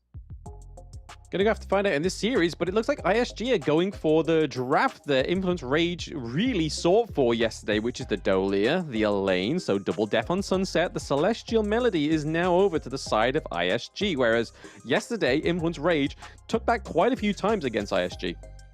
Yeah, and they did. I mean, it kind of helped out. The Dahlia was on point. Again, the Celestial Melody is just so good, but it kind of just racks it up. Again, they had the Princess Frost. The double Winter is here. That could be a huge area of damage. But Influence Rage right now, it seems like they're going to be more on the aggressive side, in the sense that you do have that Dune, or to kind of keep everybody alive, and that you have that meat shield, and kind of supported by that Zhang Fei. It could be like a nice little combination there. Yeah, you do see that Influence Rage do ban out the Kaiser. They don't want to go against it like they used it yesterday with the Dolia, because again, that double Invincible Warrior, even though ISG was able to overcome the Invincible Warrior, it's a hard task nonetheless, and they do ban out the Orgrin as well. ISG going for that Charlotte ban for Sony, really focusing that Clash lane right now, because they've locked in their lane. They're just looking to try and figure out what is going to be Sony's biggest pick, because yesterday we saw him on the Zhang Yu in the Clash lane for 2 games in a row, and it didn't quite go the way it wanted to, right? It didn't go, I mean, not the right way. I don't know if it was a draft issue or it was just execution. But, you know, Isurus, they played the late game very strong. I think that if there's anything to kind of take note of both of these teams, is that mechanically sound. We're going to see very early, like a very close, hotly contested early to mid game. But then those late games are going to go, we're going to see some major big battles that we always want in those late game team fights. Yeah, that's if Isurus Gaming allow Influence Rage from that first game to get through to that point, right? I mean, looking into the Clash lane, they could go for the Mayeen. They are locking in the Ali, because that has not been banned just yet. So Petroni on the Ali means that obviously, I was about to say Lung was still available, but Petroni wasn't going for it. But that's the first ban of the match. So yes, the Ali is going to be the one to go for. Maybe we'll see the Ho Yi come through for Isurus Gaming, that double blazing sun arrow. But it is going to be Nazar coming through in the jungle. Interesting. It's another way to kind of get onto Arlie and the Lady Jean in the back line. I think Influence Rage right now, I mean, if we're talking about Vilao and of course Raikou, both of these guys need to ensure that they don't overextend, because their back line could be vulnerable. But Isurus Gaming ending their draft with the Fang, your thoughts on that one, Blam? I mean, if I'm just going to tune my inner Kin, I will just be screaming and shouting. We know that Kin is a Fang stan, but hey, I mean, it's good, right? It's able to do a lot of damage. It's able to work on these tanks very well. You're able to have a get out of jail card as well, especially with that role. But it's not only an escapability tool, it also damages those that you have. Not only does it damage normal heroes, but it also damages those that you put the first ability on. So procting his damage over time, which does a huge burst of damage at the end when you procced all 3 hits.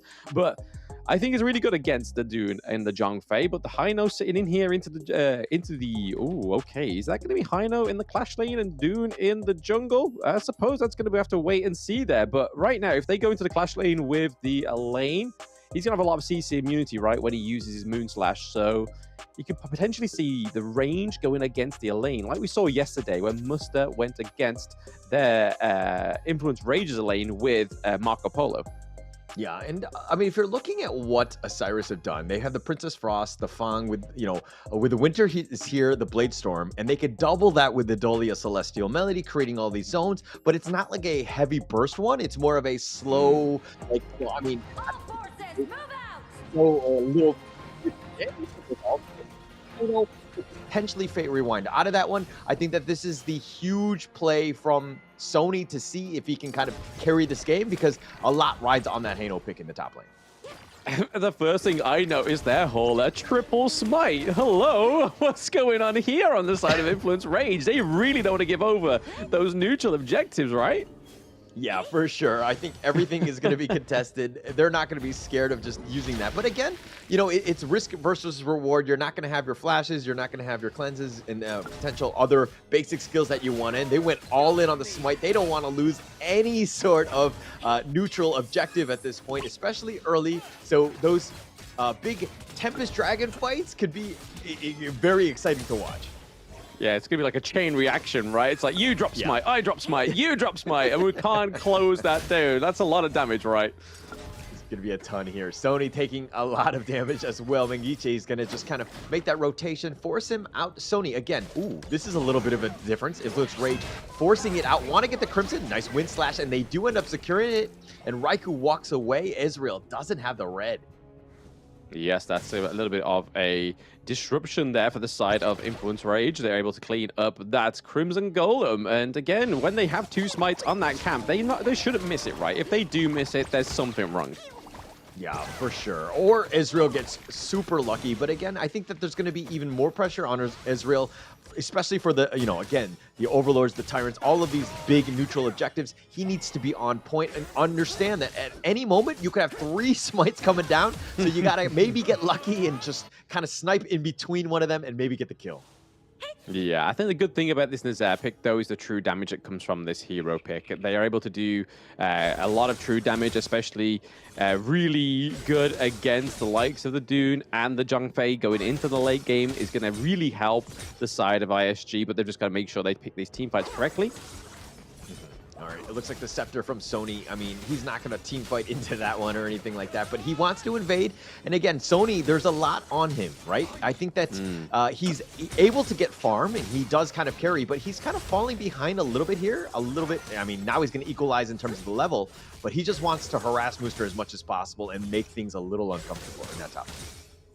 Yeah, just trying to disrupt the jungle objectives, right, for the side of ISG. And they've got to try, if it's a mistake for the triple smite, right, they've got to try and make it work for themselves. Give it a bit of utility, because like you said in the opening statement there, is just, if that was the case, then they're missing out a flash, they're missing out a cleanse, whatever they decide to go for with their common skill. But hey, okay, they are able to claim the Crimson Golem once more off the side of ISG. Yeah, Raikou, just another smite. They're walking in together, and then this is a huge commitment. They have all 4 members of Influence Rage going in at the same time, and they just line up those smites. They make sure that it's in prime position for them to do it, and then again, they stack them together, and they ensure that they get it with Raikou and Bilal in the bottom lane, able to take that. And again, Raikou's just taking it away. Ezreal's got to be super frustrated. Yeah, Petroni already leading the race in terms of the gold for Influence Rage in the farm lane. They're up by about 500 gold, which isn't a lot, but in terms of the starting early part of the game, it's just that extra little bit of item. We do see that Fang rushes for the Axe of Torment because he wants to take down the squishy heroes, but he also wants that armor pen. Yeah, I think it'll add up, especially considering the fact that Sony, okay, he's going to get going on in the top lane. Sony, I don't know if he wants the Fate Rewind out of this. He eventually will, but he needs to be careful. The Fate Rewind, and he zips on out of it. It's the only unfortunate part where you got Nazair and Elaine, right? They're not going to do enough damage in the early game to compete with that Fate Rewind.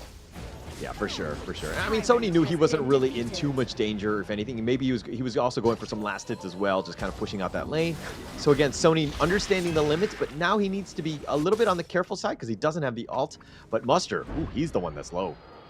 Yeah, caught into the thick of it. He did a bit of proxy farming there, so he does freeze the lane for himself. So that means that he can go back with ease, right? He can recall. He knows that there's going to be another creep wave until this one meets it. But we are seeing a teleport. Oh, mechanic come Skyfall! from. He goes right in under the tower. He's looking to fight this one, but he's gotten first blood. Windar J's the first to fall. Patroni's doing some damage, and it looks like they've gotten a second one. Capax is killed as well, but they get Raikou in return. Here's the death at Sunset. The meteor kill on top of this one. Sony's getting focused in, but he's able to kill it. He is, and he turns it around. Another meteor kill, the flashback, but a double kill going the way of Booster. And it looks like it's going to be an ace for Influence Rage.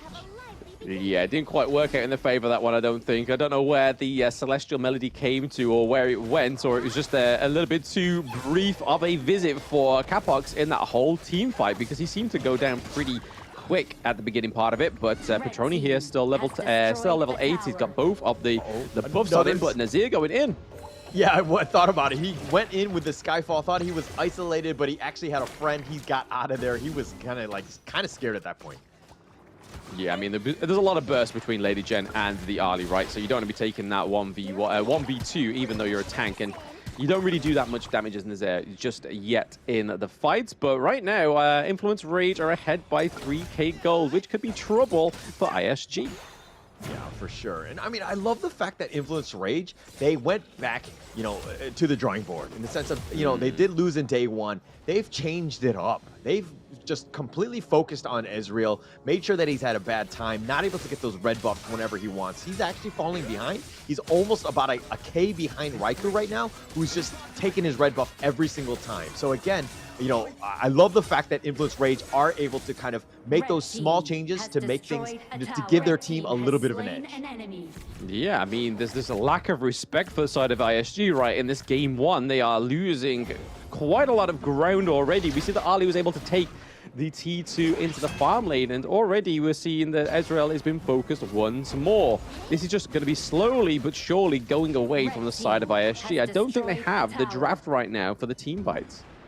Oh, look at that stun with the Ocean of Tears, the Wind Slash, the nice little combination, and Israel could not get out of there. He got smashed, and he's falling behind. He's 2 levels behind Raikou. He's level 9 to Raikou's 11. Yeah, this really showing how good Raikou is in the jungle, right? He's ahead 2 levels to the Nazir, and this is the perfect reason why Dun comes through, right? He doesn't take much resources. He's able to clear the jungle pretty fast, right? But then as he builds his tankier items, he then becomes a little bit more of a monster, a little bit more of a pain to deal with. Yes, the amount of sustain, the damage, he has everything, that you could ever want, right, from the jungler. And that's kind of what Raikou wants. I think that yesterday's game, some of the times that they did not play as well is because Raikou was stuck with the Kaiser, who, don't get me wrong, can do some damage, but it doesn't do as much and has that much of a team fight contribution as he might have on the Dune here. But it looks like there's going to be a little bit of a small skirmish, and it looks like ISG are going to get on out of this one. Sony just kind of cutting them from afar, poking them, but not really doing too much. Yeah, I mean, we can kind of appreciate Sony's build, right? They're going for 3 tanks and then just relying heavily on the burst from the Ali and the Lady Gen. And it's working really well for the side of Influence Rage. They're cutting it up to the 8-minute mark. They've taken the T2 into the bot lane and the mid lane as well. So struggling is ISG. Yeah, struggling here. And I mean, if we're going to look at the gold graph, we're just going to see it steadily increase. Okay, now it's going to drop because Petroni just died, which is a little unfortunate on that one. But they were kind of in full control. Influence Rage all the way up in front. Fate Rewind, he gets all the way to the top lane. He's going to be fine. Yeah, I think the only way ISG are going to have a foot into this one, rather than just saying GG go next, is just making sure they're able to gain some priorities in these lanes. Just try and take some of these T1s. But there was a nice takeout here for Petroni, getting caught out a little bit too lost in the source. But again, neutral objective potentially going over to Influence Rage, where we're still yet to see either a turret or a neutral objective go for the side of ISG, which is really putting them into a sticky situation. A bunch of sticky situations, and they've been kind of pushed back. ISG have not really found that space that they want. I mean, Mooster's had a decent game, but here's that gold graph that we're talking about, all in favor of Influence Rage. Again, that little bit of a divot in the sense of Petroni dying there. That has kind of helped them out, but again, Influence Rage have that map control, pushing them back. ISG right now falling a little bit behind at this point. It's about 7K. Yeah, it's clear to see that ISG are on the back ropes, right? They're literally trying to just keep a bounce, maybe just keeping them propped up in this game one of this match. But Influence Rage just so much damage and potentially forcing a fight here, trying to get onto the Fang. Okay. Yeah, the Wind Slash a little off the mark. Raikou just zoning them away, but here's a Death Set Sunset. They're going to look to go for this one. Oh, and he gets solo, but he somehow survives. All of them are going to turn this around. Influence Rage turning this. They've gotten two thus far, Muster and Ezreal, and now they're pushing the mid lane, and that was a bit of a disaster as, you know, Muster went in, but the rest of the squad wasn't there to help back him up. No, that was a miracle play by Bilal there. He really dictated how he wanted that team fight to go, just completely negating that engage from the side of ISG. At the Crystal and at the base, they are putting some really big amounts of pressure. Oh, so much pressure, and they're just forcing it down. They're just going to win this game. They're going to take game one. Influence Rage, just push it out. They're like, hey, you can't come at me. We are too tanky. We're going to be up in front, and we're going to take the base, and it's just like, business as usual. We're just going to move on. We got this game. Hey, we were talking about that maybe this would be a close 2-1, but if Influence Rage maintain this ferocity, it could be a 2-0 for them in day 2. Yeah, I love the strategy, the change up that they had. Again, just really focusing it down, prioritizing on Ezreal, just making sure that he had a bad game just by taking his enemy jungle. He had really nowhere to farm, and he fell off pretty hard. So again, this is where Raikou was like, okay, I'm the far superior jungle. Let's go. We know what to do. But again, if we're going to talk about day 1, you know, Influence Rage did win game 1. Might be the same thing. Well, your thoughts on Blam? Can they come back? Isurus, that is. Well, I mean, game 1 was a lot more closer for yesterday's match between these two teams, and then obviously game 2 went the full country yard there. They went all the way to the Tempest Dragon, and then obviously game 3 was a little bit more into the side of the favor of ISG, but this time around, they are showing that they are here to play and here to secure that spot for the Brazilian region. Influence Rage. Just looking across the board, that triple tank meta, the burst damage coming from Patroni and Cozy really implemented such a great roster on the side of Influence Rage. Yeah, I mean, the KDA is not too impressive at this point, but again, it was just all about those objectives, doing the damage that you needed to have done with Cozy. I mean, he had 65k. He was zoning them away. ISG really could not really take too many of the fights because Cozy had done so much that the team was already defensive and they had to just go back and heal. They couldn't really take the fight to them, and they couldn't really get onto Cozy and Patroni throughout, who were, you know, doing quite a lot of damage and being up front, of course. Yeah, I mean, just look at the high now, right? Taking 37.5% damage, as more damage than the Zhang Fei took overall. So, again, just really showing a testament to this triple tank meta. Sometimes it won't work unless you are able to control the early game, but that's the one thing we know about Influence Rage, right? They're able to control the early game, and they're able to continue that control. They never take the foot off the gas, and you're going to see that here in the highlights. Yeah, for sure. I mean, this is the big dive in the bottom, and it looks like they were trying to defend, but, you know, they're trying to go, and it looks like Influence Rage had the numbers. Even under the tower, they were really not scared. They do get the ace after this one. They pick off everyone. I mean, that was a huge tipping point for them, and to get, again, in that driver's seat, Influence Rage, just really with a good team fight there. Yeah, huge team fight to begin with. We thought that Muster was going to come out on top of that. We were able to get more than a double kill, but hey, he tried his best. Muster really worked it into that with the Death on Sunset coming through, able to clean a double kill from what was already a shocking team fight for their side. But Cozy there, like you said, Hauler, great zone in, really showing why he deserved MVP in game 1. Yeah, 205, 65,000 damage, essentially. I mean, this is a guy that was just really started the fight where, you know, he made everybody bleed. And again, just made Influence Rage really not want to take any sort of fight because they had started this. And again, it just comes back to the Lady Jean. Always a power hero, especially in that mid lane. Definitely top tier. You got to respect him. And, you know, I would say Cozy, very apt at the hero and super scary to deal with. Yeah, I think looking back retrospectively, maybe they could have drafted the Angela onto the side of ISG. But for now, that's what they've got to think about in this short break between Game 1 and Game 2. Can ISG bounce back like yesterday? Stay in the chat to find out soon.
Liu Bang doesn't have any strongly held beliefs beyond safeguarding his own interests, but when it comes to that, he'll spare no effort.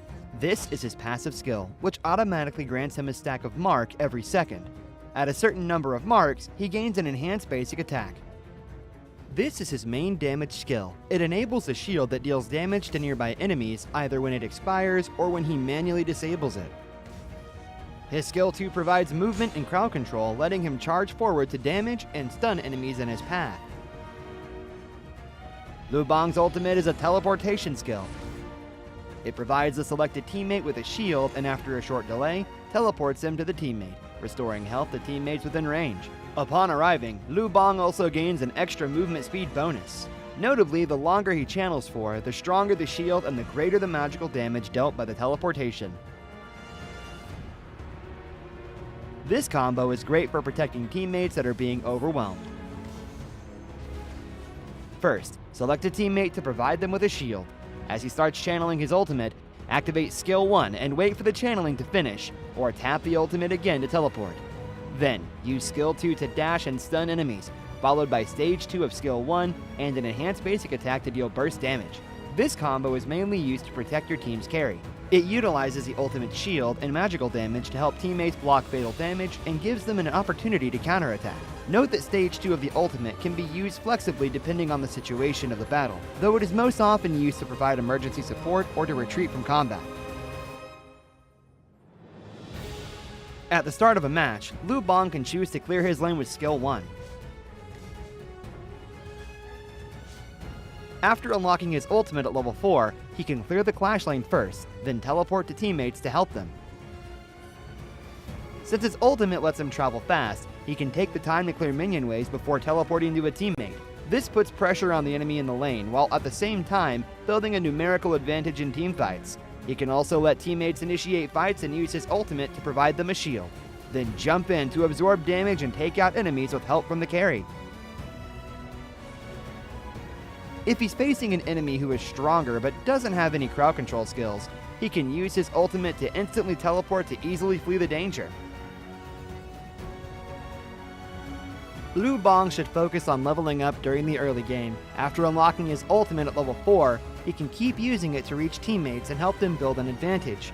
During the mid to late game, once he has enough defense and damage, he can mainly focus on laning and teleport into team fights to protect the carry and take out unsuspecting enemies.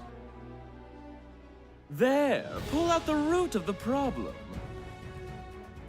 What's a conscience? A kind of snack? Why duel someone when you can gang up on them in a valley?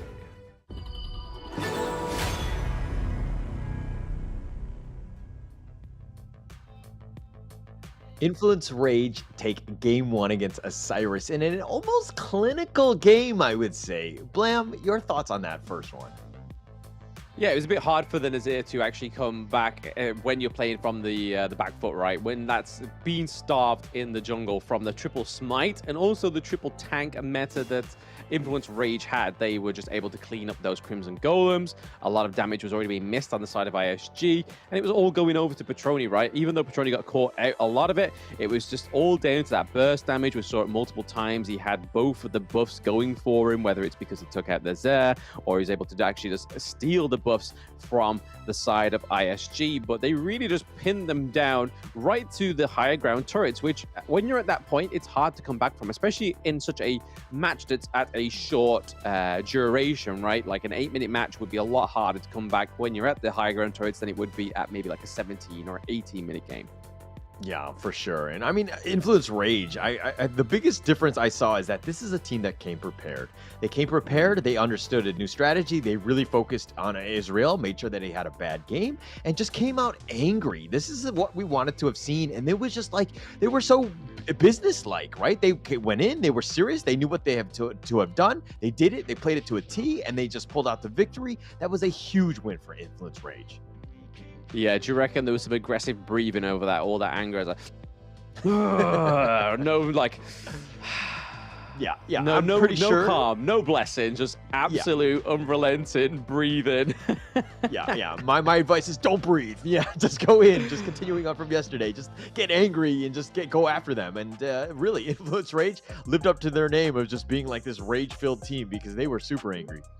Yeah, breathing so sporadically, all they saw was red mist, which really just means they influenced the rage that they needed. But yeah, looking at the BP here right now, they do ban out the Ming for the second game and also the Marco Polo, but it means that the Dolia and the Chow are coming through for Influence Rage. Quite a scary first 2 picks for the side of Influence. Okay.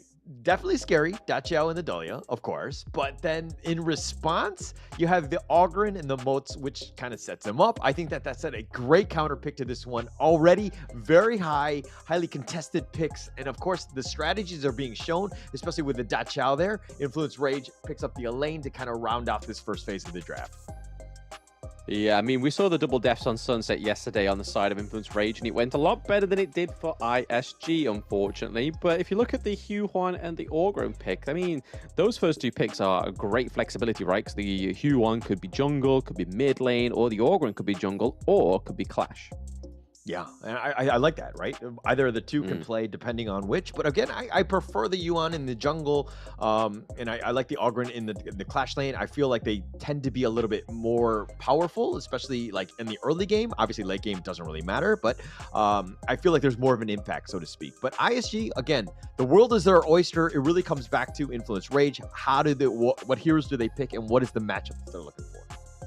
Yeah, I think if ISG don't ban out the Kaiser, it's going to be trouble for them, right? Because we saw that they banned the Influence Rage banned the Kaiser from game 1, and having that Dolia and having the Kaiser as well. We've seen Raikou plenty of times on the Kaiser, and then giving that double invincible warrior will be huge.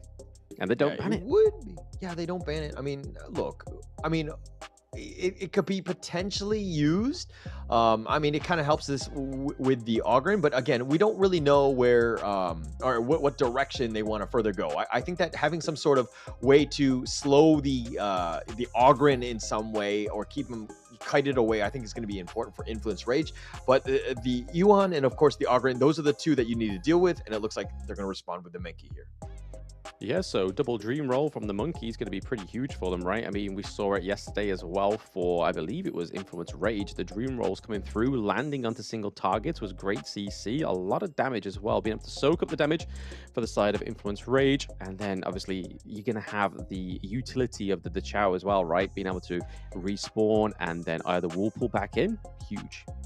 Yeah, it would be huge, right? And I think it's really going to come back to, you know, how the split pushing happens on Influence Rage when those whirlpools, as you rightly pointed out, when the team fights can kind of come in. But if we're looking at the lineup thus far, one thing I'm kind of seeing is lacking on the Influence Rage side is that they don't really have as much damage as I would like. They have the control and everything else, but it doesn't really, like, they need somebody who just like blows people up and just has that damage.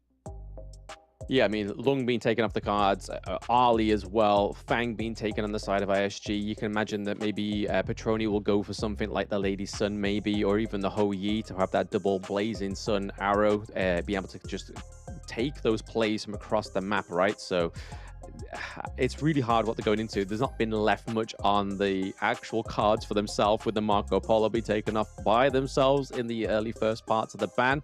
So I can imagine it's only going to be either the Ho Yi, or the Lady Sun, and they go for the Ho Yi. Yeah, okay. Look at this. If we're looking at the Isurus lineup, right? Yuan and the Ogron were first two, and we were kind of like, oh, is it Clash? Is it going to be jungle? Like mid, whatever, all these things. But they get the last pick, Charlotte, to kind of, again, just be up front, being that who's able to dive in. It's going to be super tough right now for Influence Rage to keep the Ho Yi, the Dahlia, the Dachiao, all of these heroes, which are really on the squishier side, alive because they have options, right? In the sense of Isurus are able to get on top of you. This is a good draft, I would say, for Isurus. Oh, it's better than game 1, right? I mean, I think anything was better than game 1 after that triple tank meta and the Nazir that was playing on the back foot against the triple smite as well, whether it be a mistake or it was actually meant to be for the side of Influence Rage. But right now, going into game 2, ISG have a lot riding on their side.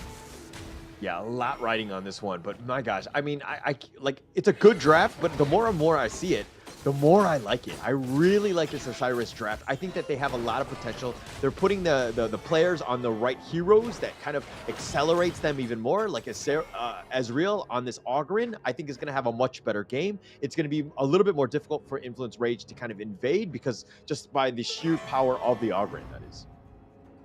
Yeah, I mean, the Ogryn can get caught out by those blazing sun arrows, though, right? Like, if you're not expecting it and it lands, and then you've got Menki just completely dream rolling on top of you, and then the Death on Sunset as well, it really just kind of stops the Ogryn from the word go, right?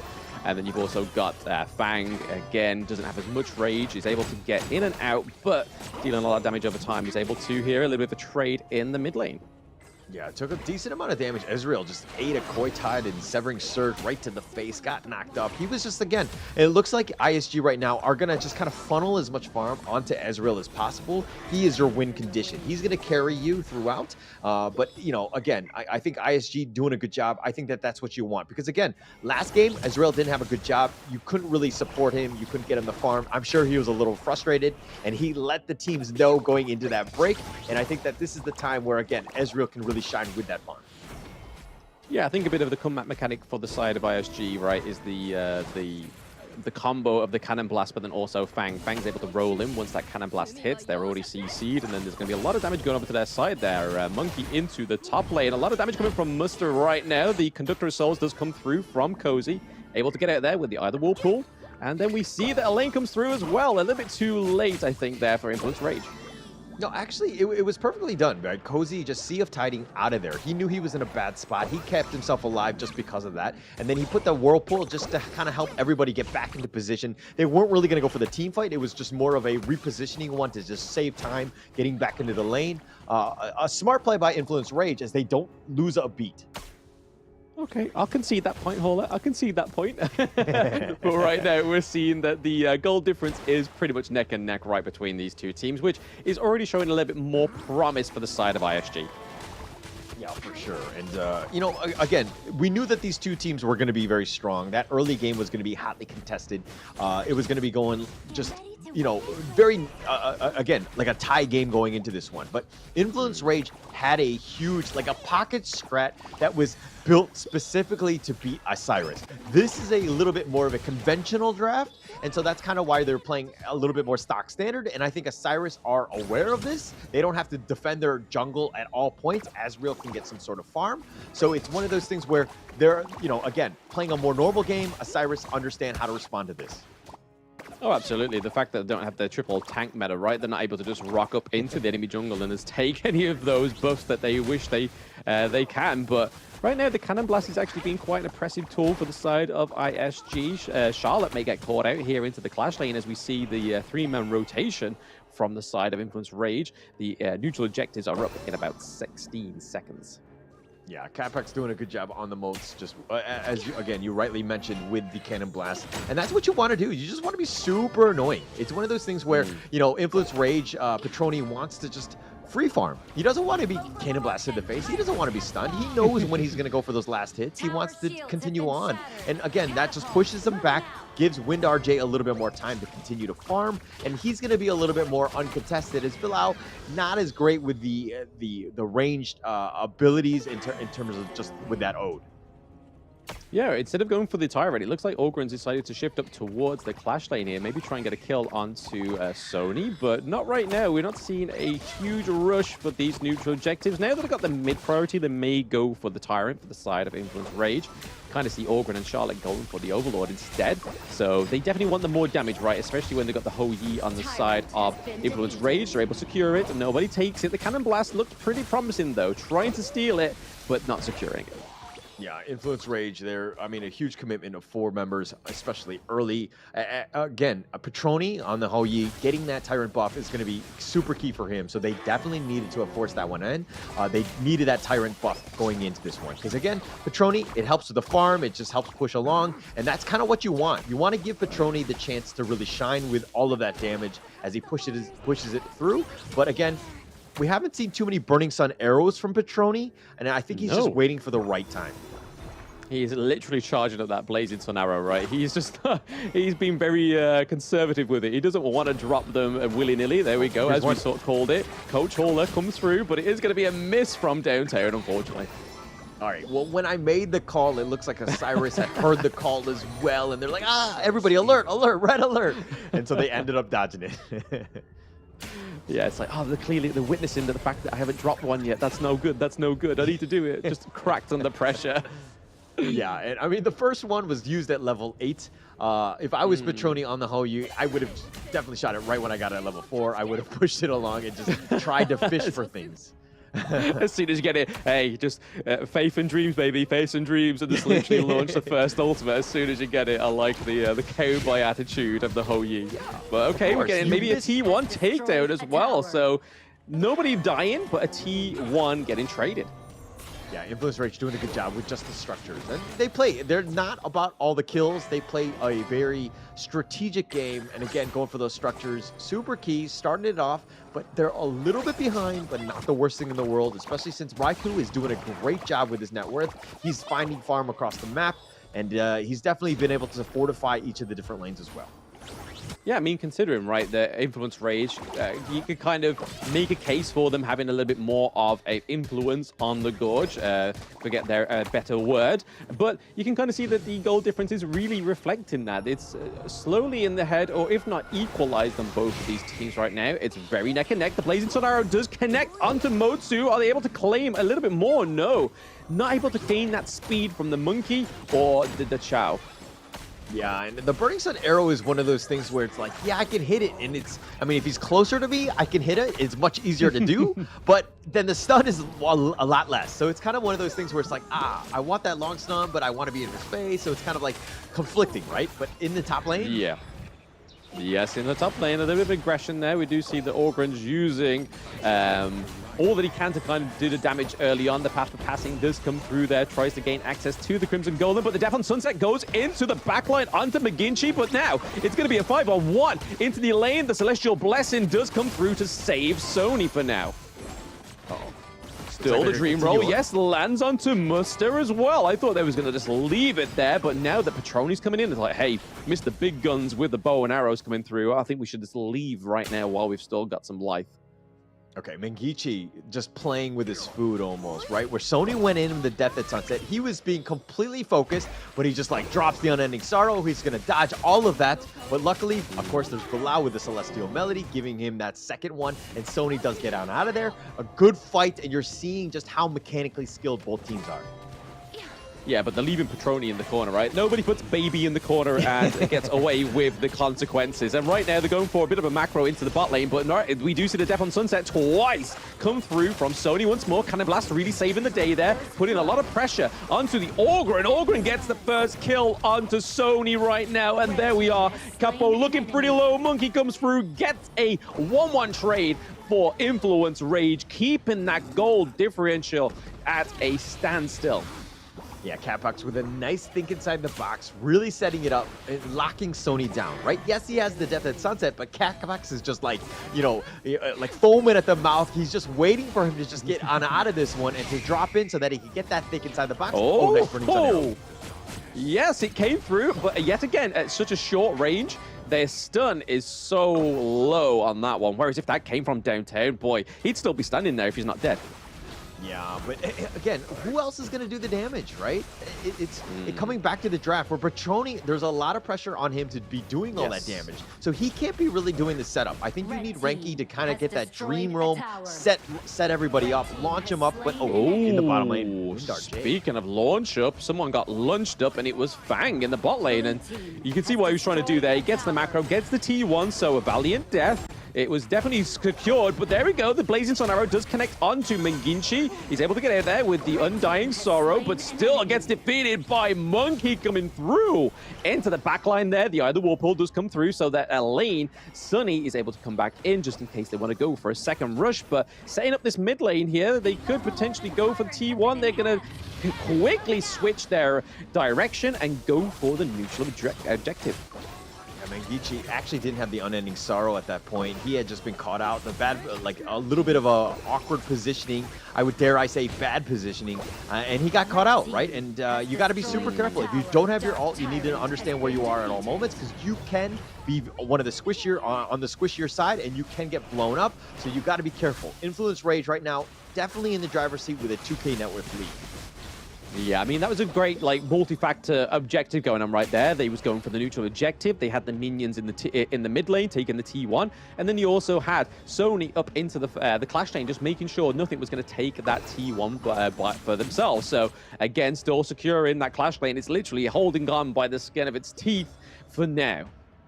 For now, but it looks like Influence Rage are gonna just kind of, they're posturing for this Overlord. More than anything else, they're looking to just zone them away. I don't think Ezreal is actually going to continue to fight for this one, as he's getting gone on. Oh, okay, Conductor Souls comes through to try and save the Ogre, but Patroni finally coming in with that damage. Now that he has the Shadow Tyrant buff as well. We are looking for a T2 into the far mid lane. It is taken down. There we go. Another turret into the Clash lane, taken down by the side of Influence Rage. Really gaining that control onto the Gorge right now. Raikou into the thick of it within that higher ground turret, but they are just doing it to sway the direction from that higher ground into the Clash lane. They are taking a lot within that team fight. Oh, Cyrus losing Ezreal. There could not have been a worse player to have died at that point. The fact that, you know, he was down, they had no way to defend. They lost the T3, and all because Ezreal was up front, he got caught out. Influence Rage, we're talking about, you know, where are they going to do the damage? But they had so much of a, you know, the stun lockdown, and they were comboing well with one another that it just made it easy. Patroni had the damage because, again, the setup was great for them.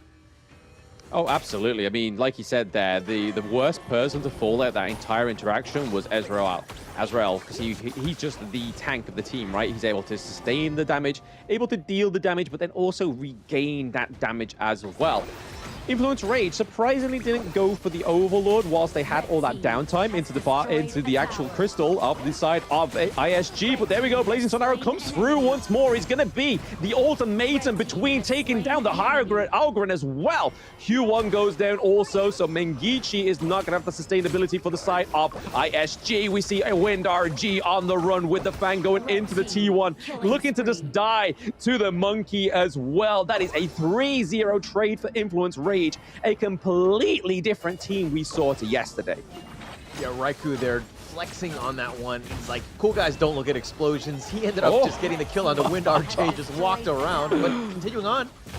Yeah, another Blazing Sun Arrow from close distance, but hey, it's all about that hit rate, right? And there we go, Monkey hit rate with the bubbles being super effective. They don't have any minions just yet into the crystal boundary, but they're just taking some blows here and there. Muster goes down onto the Charlotte once more, still taking the fight at the crystal, even though they don't have any minions. Now they rock through, just like a quick Amazon Prime delivery. They are coming in at the right time. We see the Influence Rage slapping the desk, getting that 2-0, like, hey, that was our game yesterday. Look at them go. Look at the fire. Look at the passion. And look at them waving and calling them out. Oh Absolute clinical game. And this is what we wanted to see. We wanted to see that fire, right? And they were able to do it. Influence Rage, strike back, have an amazing day two. That's what you needed to have done. You've changed things up. The three teams in this America play-in, now you're in the driver's seat. You're in a great spot as Influence Rage. Damn, that was like, the fact that they was waving at them, that was just pure violation. It was just like, yeah, see you later, mates. No rematch for you, boys. It was just like, oh my gosh. That was beautiful, though. Absolutely beautifully done by Influence Rage, especially from the champions of the Open Series, right? We expected a lot from them from day one. They kind of delivered, they kind of didn't with that 2-1 loss. But now they come through in day two and just like, hey, you're in trouble.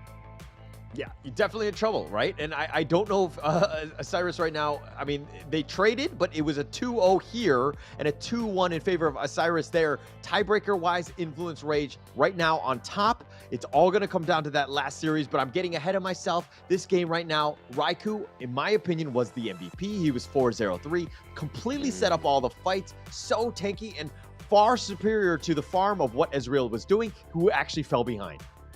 Yeah, I think it could either go for Raikou or Cozy at this point, right? Because we saw a lot of oppression coming from that Dachau pick, especially with the aid of the Eye of the Whirlpool, just trying to get Sony out of the team fights, back into the team fights. Patroni not losing a single life within that one as well, which was huge. Blazing Sun Arrows, a little bit underwhelming, but they did their job, especially at locking down the Orgren, right? Yeah, and I want to say that was the biggest thing, right? Ezreal was up front, but he's usually like, yeah, it's just path of passing out of this one. But the stun was just enough. Yes, it was a little on the shorter end, but it just set it up, right? Once you had that Burning Sun arrow, then the rest of them, the Dream Roams and the Koi Ties and the Seven, all of these other ones just kind of combo on top of you. And Ezreal, he either wants to be fighting and doing all his damage and just out healing most of it, but he was not able to do that because he was just constantly being stun locked. Yeah, it's the only problem when you're Orgrin, right? That CC is your biggest weakness. But you can kind of see here with the goal graph, right? That was very back and forth for the majority of the match. It was only because of the times where they was able to take Orgrin out of those team fights. And it was not like they took aces after the team fights with Orgrin gone. It was just like, hey, we'll take Orgrin down and we'll get some little objectives here and there. And that's exactly what you need to do in On Earth Kings. And I think this is what some of the teams within the West need to realize, right? It's not all about taking the aces within those team fights. It's taking out those core parts of that enemy draft and then doing something positive with it. Yeah, and I mean, it always started with one pickoff. Look at Ezreal up front; he gets picked off. Then Isurus not able to fight out this. Isurus right now, if you look at where they're going back, they're retreating, and you know, Influence Rage right now, just up front, just being this super tanky lineup that nobody can really get into the heart of the enemy team and do some actual damage, and they're just getting completely controlled. Influence Rage clearly on top, and MVP of this one gonna be Petroni. 204, 73,000 damage. I want to know how much time he had everybody on stun lock because he was hitting his Burning Sun arrows too. I told you, it's all about the hit rate. It's not about the duration, it's that hit rate. So we were both wrong on the MVP pick, but Petroni was turning that path of passing into a toll road, and Orgrin didn't have any cash on hand, so he was like, hey, I'm not going to let you able to pass on that path of passing, unfortunately, dude. I'm going to just stun you. You're going to have to pay me later on, and they paid with the loss of that 2-0. So Influence Rage able to take the 2-0 means that they are the winners this far, but there is still one more game to have, the pride of second place. Yeah, pride of second place. But again, I think it's really going to come back to just, you know, unfortunately for them, we're going to have to see what happens in this third one. Tribe Gaming and Isurus, that one's going to be coming up. But first, we're going to take a little bit of a break.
tell you what you can't do. Gotta change your head.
Never let them tell you what you can't do. Gotta change your head.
the meteors that fell from Zephyr was a mysterious substance temporarily named Amber. In fields such as biomedicine, it may bring hope for post-disaster reconstruction.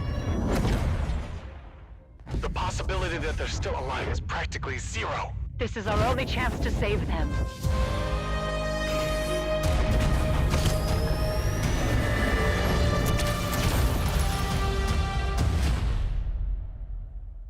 Doctor, we received a weak signal from Zephyr for the first time.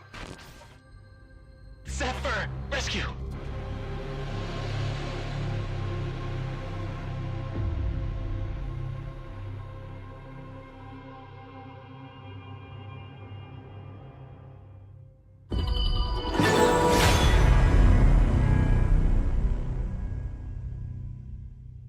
Esports, and they get what they want. Snow caught in the middle of 4 once again, and here comes the Infinite Vastness aggressively, and at this point it is a 1-by-1 they fall.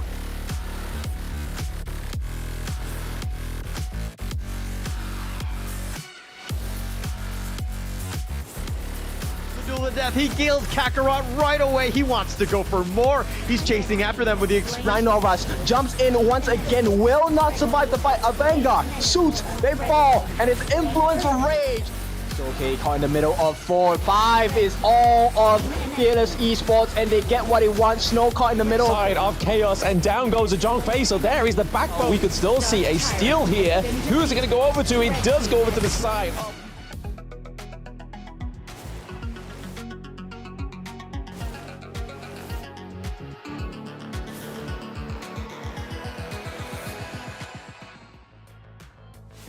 Welcome back to the Honor of Kings Championship 2024 America's Play-In. We are in the final matchup. It's going to be Tribe Gaming going up against Isurus. The winner of this one gets to check in first at the airport. Blam, how you doing in this?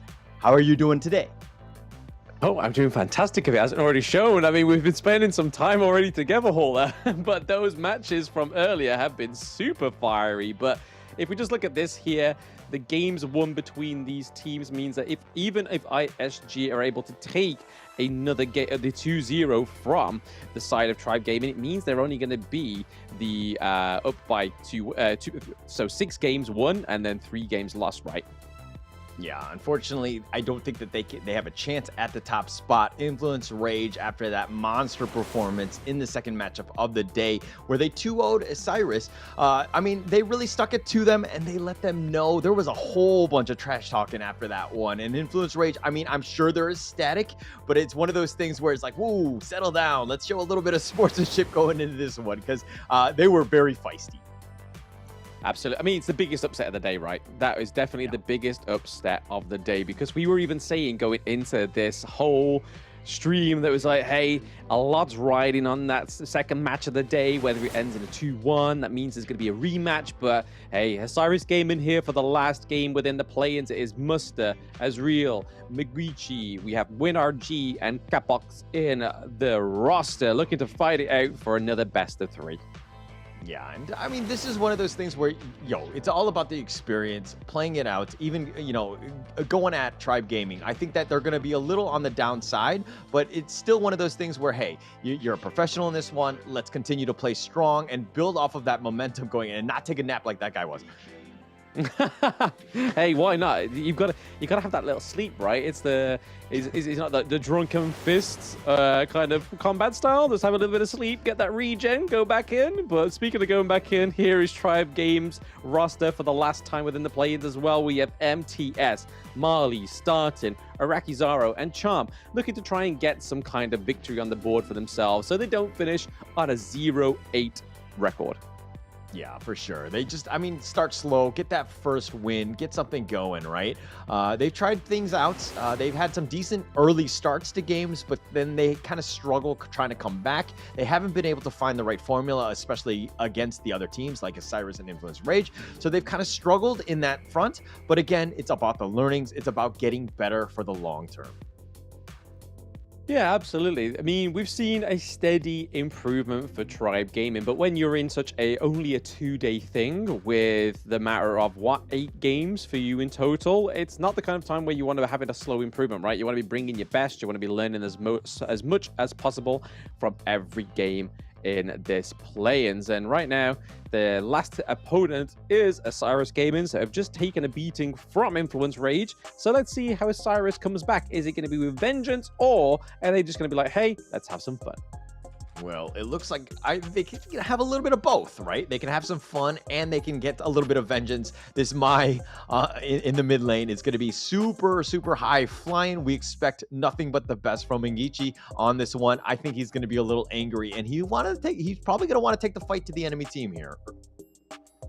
Potentially, right? I mean, he's probably going to be dictating a lot of those fights. And like we said before, when Mai Shiranui comes through, the only thing you can really do to sort of stunt her aggressiveness is making sure you can kind of deny her into your team, right? So the likes of the Motsu coming through, Orgren, again, can deal a lot of damage, but it's all about the CC and the burst damage when it comes to the Orgren. And the CC coming through once more for ISG is the Ali, and they have that counter engage pick, the Sunbin.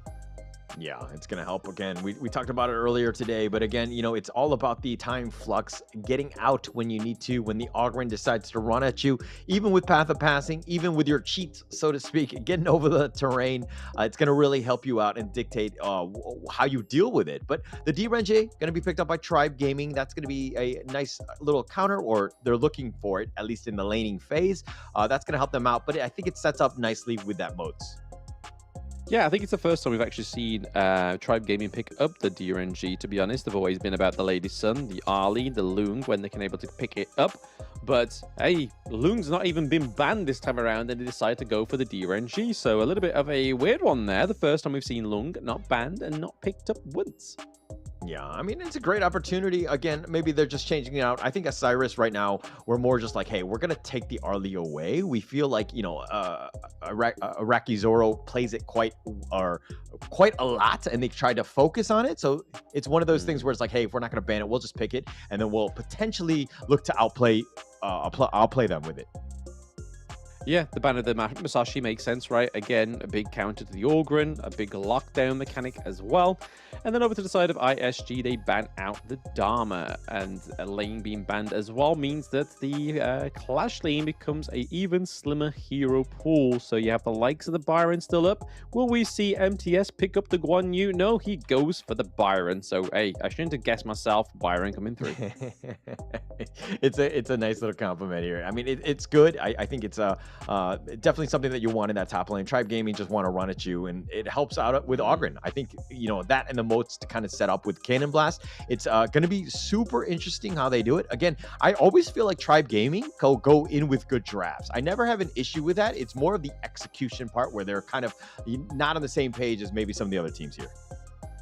Yeah, I mean, drafting something is the first part, right? And then making sure you execute it is probably the 85% of it, right? So draft 15, 85% making sure you can get it to work on the Gorge. ISG go for one of Musta's biggest picks in the Clash lane, and it is the Mulan. So again, great slow potential, great way to be able to like duck and weave into the fights, right? As you change your weapons, you go from the blade to the 2 daggers. There's a lot of potential, a lot of high frames for Mulan. Yeah, and I mean, do you think that the matchup is all right where you last pick it going up against the Byron though? Or like, are you that comfortable with it? On Muster? Yeah, absolutely. On Muster, absolutely. After seeing his performance from Season 1, the shadow of a doubt. But the Lady Chen as well, maybe able to last all the way to right to the end. And Lady Chen then getting picked up in that mid lane. So they lock it in. Again, great use of Destructive Deluge going into what could be a counter engage mechanic as well, especially for the likes of the Mai Shiranui. They've just got to make sure they place it right and don't place it too early. Yeah, it's going to be super important. But, I mean, it's funny that they last picked the Lady Jeanne. Again, I love the Lady Jeanne. I mean, maybe not the greatest against the Mai, assuming that Mengichi just is looking to blow you up. But I think it has a lot of play, right? You have the Augur and the Byron and Cannon Blast from Moats to kind of cover your tracks a little bit. But, again, you just play a little bit safer, and you can do a bunch of damage on the Lady Jeanne. Absolutely, absolutely. And it's all down to this. Are they going to be having a bit more fun or a lot of rage from that game that they lost just against Influence Rage? Already taking blows is Minguchi taking the shot onto starting right now. So a lot of blows trading across already pre 1 minute. Yeah, and to be honest, Isurus, I think, are more down than anything else. I don't think that, you know, they're super angry. Like, you saw them going in just kind of in the draft phase where they're kind of like, you know, on the sadder side. I mean, it's got to be a little downside because, again, this series, there's really not too much at stake, so to speak. It's all about just kind of, you know, bragging rights and kind of padding the stats as, you know, you maybe look for sponsors in the future and that kind of thing, right? So it is important. I do think that you need to finish strong, though.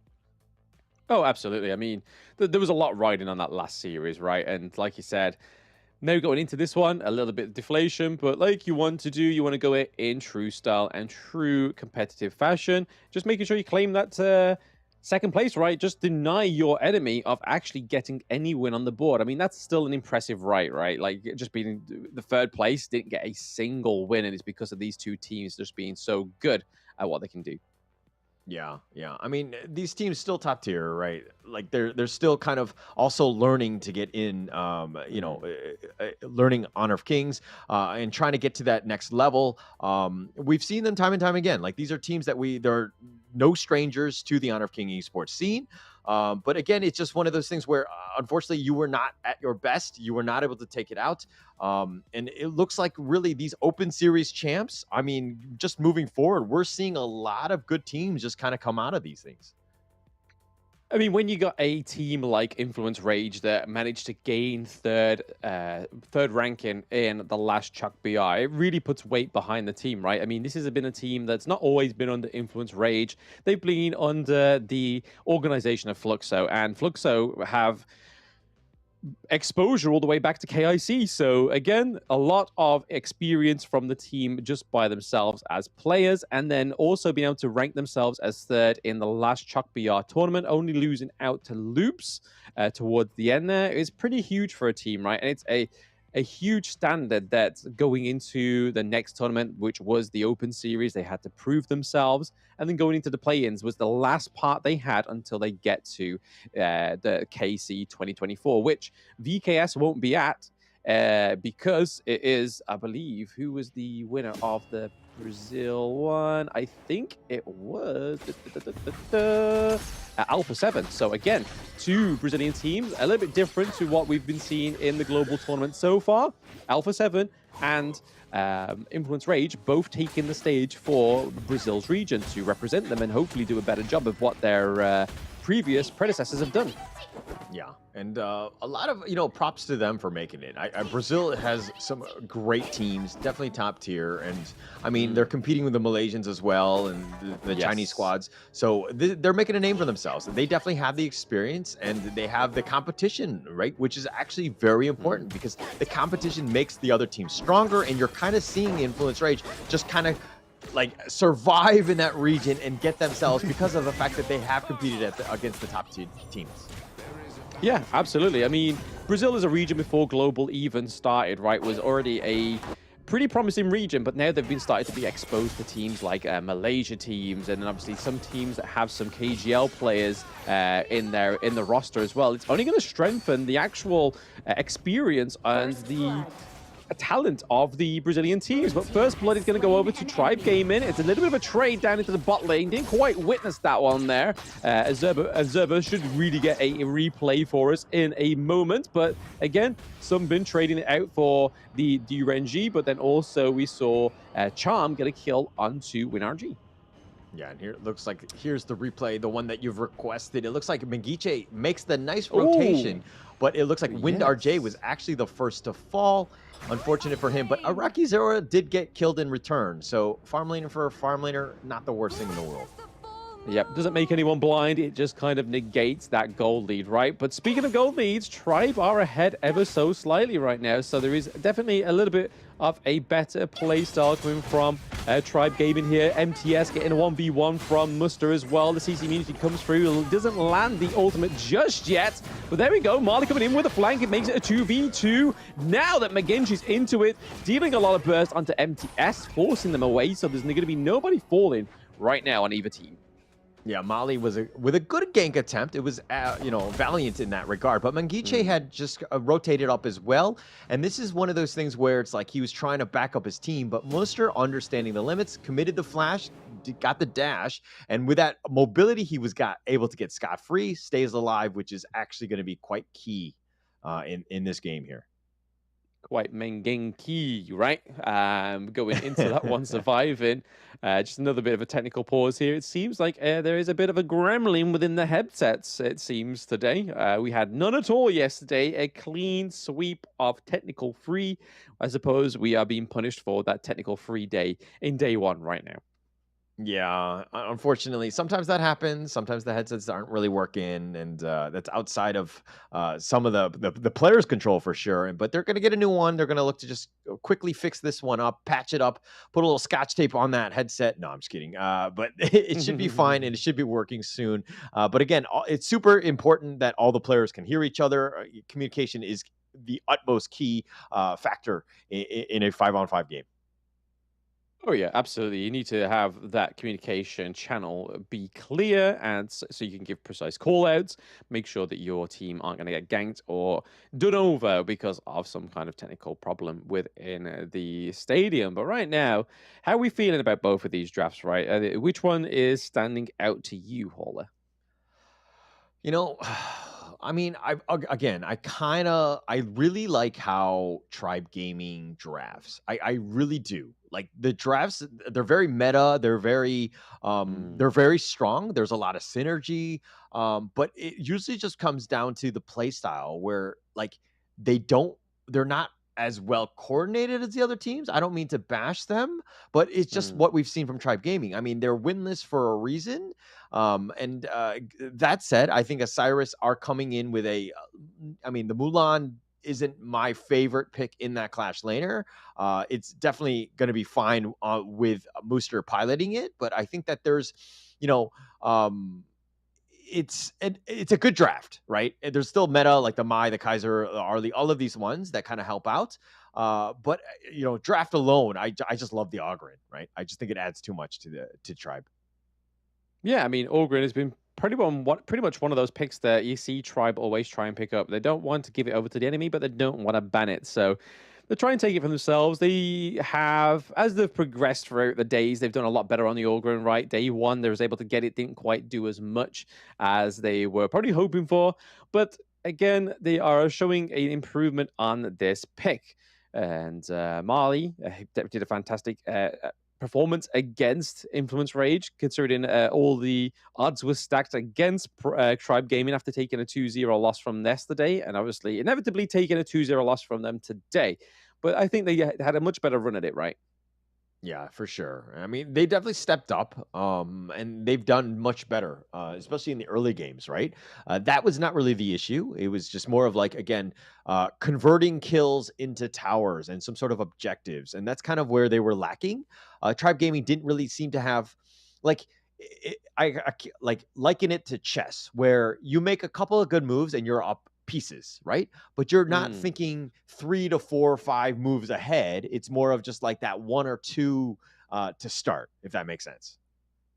Oh yeah, absolutely. He's just trying to make sure you maintain the control from the beginning of the game, but then also keep that going for yourself on the side of Isurus Gaming. But again, it seems like the technical pause is that there's a lot of moving parts to this, right? The preamp, the headset, where does it fall? Is the little gremlin sematage in it? We don't know, but I'm sure they'll get it fixed for us pretty soon. But yeah, the Ogren pick, again, I think it's solid. It's solid. I like the Mulan from Muster. Again, huge pick. Really like it. But I really want to see how Mingichi performs on this Mai, because we've been seeing him on the Hue 1. We've been seeing him on the Princess Frost, and sometimes even the Lady Jen, right? So the Mai is definitely a different approach to the mid lane that we're not used to seeing on Mingichi. Yeah, and Migichi's headset it seems to have been the issue. It looks like everybody's giving each other the thumbs up. They're doing one last sanity check to make sure things are good to go. But it looks like the game will be underway soon.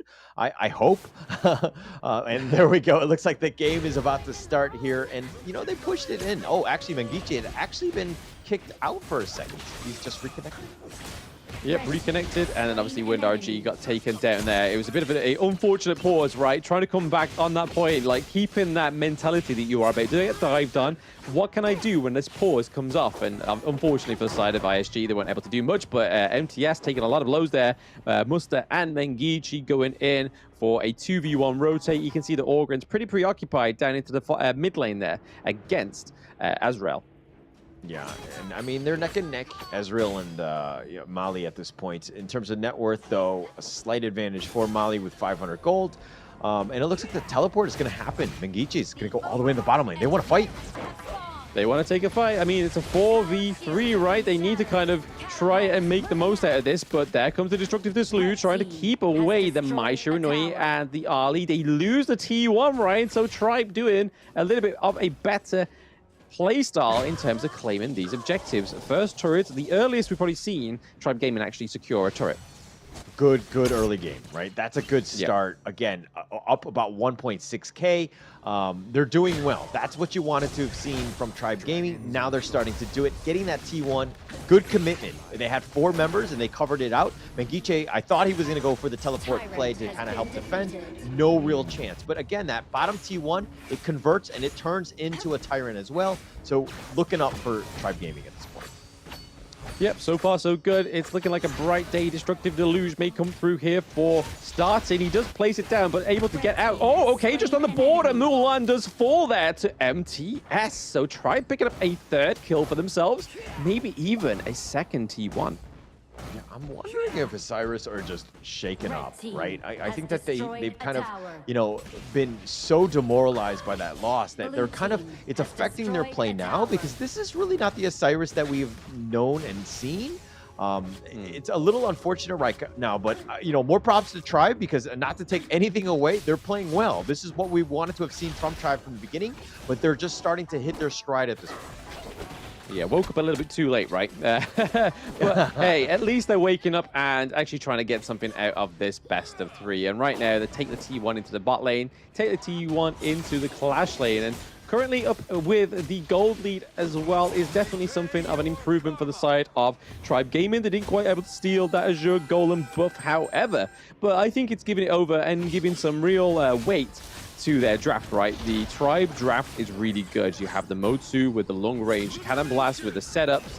You have the DRNG able to try and escape any kind of CC on the side of Isurus Gaming, but then you also have the Byron, who's a tried and tested Clash lane pick, right? Able to do a lot of damage, able to get a really good flank, and also have a bit of second wind with his ultimate. But so far, Muster just sitting in this bush, hoping for them to try and push, but no, just giving those minions through, giving a bit of gold over to the side of ISG. Yeah, look at Tribe Gaming right now. They're funneling themselves back to their jungle. Oh, it looks like they're going to go. Cannon Blast.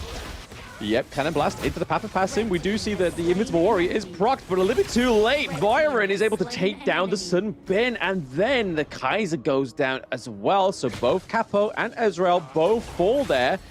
Trying to stop the push into that T1 into the Clash lane. They're able to get that on the side of ISG. So two for one T1. Is that a worthy trade? Will be yet to be seen. But Mulan getting dived on at a 3v1 as well. Tribe Gaming taking more kills. Yeah, taking more kills, just forcing it out. I mean, he was completely off guard. He must have seen that they were making a rotation into their jungle. So Muster a little out of position at this point. Now it looks like the mid T1 is going to fall as well. And this game thus far has been all Tribe Gaming. Yeah, a nice start for them, right? I mean, a nice start till the end, shall I say, because this is the last game of the play-ins. But the Cannon Blast coming through here from Charm is probably something they've really been missing out for the rest of the time, because I think this is the first time we've seen him on the Motsu, right? You generally don't pick it if you're going to be deciding to play on the back foot. However, when you are ahead in that early game, it's able to dictate the pace of your opponents, dictate the disengage and the counter engage that they may have. And it's working very well right now for Tribe Gaming. For sure, for sure. And I mean, it's really going to come back to Charm. Invisible Warrior. Yep, Invisible Warrior coming through. The MTS, as good as you are, you're not going to be able to take that 3-1 engage, right? Especially when you got Ali on top of you, you've got the Sunbin, you've got the Kaiser being able to soak the damage, deal the damage, make the slow, as WinRG gets in there. So MTS does fall in that farm lane. They're looking to try and push this T2 into the mid lane. So if they are able to get this, they do get the one into the clash lane. So, hey, 1 blood for a T2, potentially 2. I think that's a really good trade here for Tribe Gaming. They're looking to take it, and they do. They do take it, but the bottom T2 is taking a little bit of damage. It's being a little bit of pressure on that one. Tribe Gaming right now, it looks like MTS is going to look to fix the bottom lane, but they also want to invade the enemy jungle. This is a different Tribe Gaming team. They're up about 4K. They have a lead, and we haven't really seen them play too often with that. So how did they play it? I think they just keep this momentum going, right? They can't just kind of say, hey, we're winning here. We don't know why we're winning, but we can either put it down to our efforts or whatever's happening with, whether it's the efforts of what they're doing in this game or if it's ISG's just deflatedness here. But ISG are not literally waiting. They're not taking it lying down, right? They take it MTS once again, just waiting for those times to open up. They do open up that T2 into the clash lane as well. Pretty much regurgitating the play that Tribe Gaming just did onto ISG. So they're still not out for the count, right? ISG is still in this. They're down by 3K gold. They've just thought, hey, let's pull ourselves up by our socks. We still need to win this for ourselves. Yeah, actually a really good gank there. They were all 4 of them together. They just spotted MTS out. And, you know, I mean, he had the force field suppression. He is tanky, but against 4 heroes, you're going to struggle. MTS did die on that one, did expend the flash as well. So it's one of those things where it's like, okay, this is a small chink in the armor in that sense that Tribe Gaming right now are still in the, they still have a lead, but that lead is kind of dwindled a bit. Yeah, I think the sneakerheads are taking the field here on the Gorge in this game because look, all those the crowd control boots are all coming through. They're all a bit of trendsetters. They're all taking the notes from themselves because there is a lot of CC, not just because they look fashionable, but there is a lot of CC on the Gorge this time around. Yeah, but Iraqi Zoro got sniped out, and ISG finding like avenues of attack of how to get back in this game. This is the way. You find some pickups, you're able to push things out, make it a little bit uncomfortable, and now Tribe Gaming, how do they respond, especially with Iraqi Zoro down for another 5 or so seconds? Yeah, I mean, Marley's doing really good in the jungle, right? He's able to have that experienced lead onto Ezreal, so I think if they're able to keep that, that's a good thing for themselves, but maybe ISG are just going to do the same tactic that Influence Ray just did to them, where they take out the Overrun first off, and then that's it. They try and take the rest of the team fight. But right now, Tribe Gaming up by 2 kills and up by 2K gold. And the lanes are definitely in their favor, right? You just got to make sure they watch out for Muster with his macro plays, looking to force that minion wave into the clash lane. Untargetable comes from starting there, procced it a little bit too early, so the Splendor is on cooldown now, so that means that the Invincible Warrior is now primed to come through. Did they get the crucial kill theft? No. Marley still gets the Tyrant, but now it's already a 1-1 trade between the two teams here. Crucial crowd control coming from the side of ISG, and there we go. Not much blood spilt, but they're able to get the Tyrant for the side of Tribe Gaming. Yeah, that's going to be a huge one. That's the biggest piece. Top was, you know, potentially going to be pushed there. Muster had pushed that one out, and they was trying to get some sort of rotation from Tribe Gaming. They didn't fall for it. They stuck around. They got the team fight. They got the kill that they wanted, which was, again, against Muster, but Molly dying there a little on, you know, on the unfortunate side. Obviously, you don't want your Ogryn to die, but the fact that he did get the Tyrant, he did go out swinging. Yeah, went out with a bang, right? He got that neutral objective, and that's what they came there to do. But it does mean that the Overlord is up and right for the side of ISG, because they're not going to try and take those 2 neutral objectives, especially with them being the Shadow variant and them having the debuff in the jungle right now after taking that Tyrant. They've got 28 seconds left on this Tyrant buff. Tribe Gaming, if they really want to try and close out this game 1, they've got to try and do it now, because as time ensues, that means that the itemization goes over to ISG, like the Kaiser, being able to get more tanky here. The Invincible Warrior does come through, but then you've also got the likes of the Arlie be able to come online, and the Maisha in order to get more damage as well. We see that Muster is caught down there into the farm lane looking for a push, but it's a 1v1 for now. Muster may get caught out. There's a knockup for MST, and then we do see the rotate from Iraqi Zaro, claiming the kill onto Muster.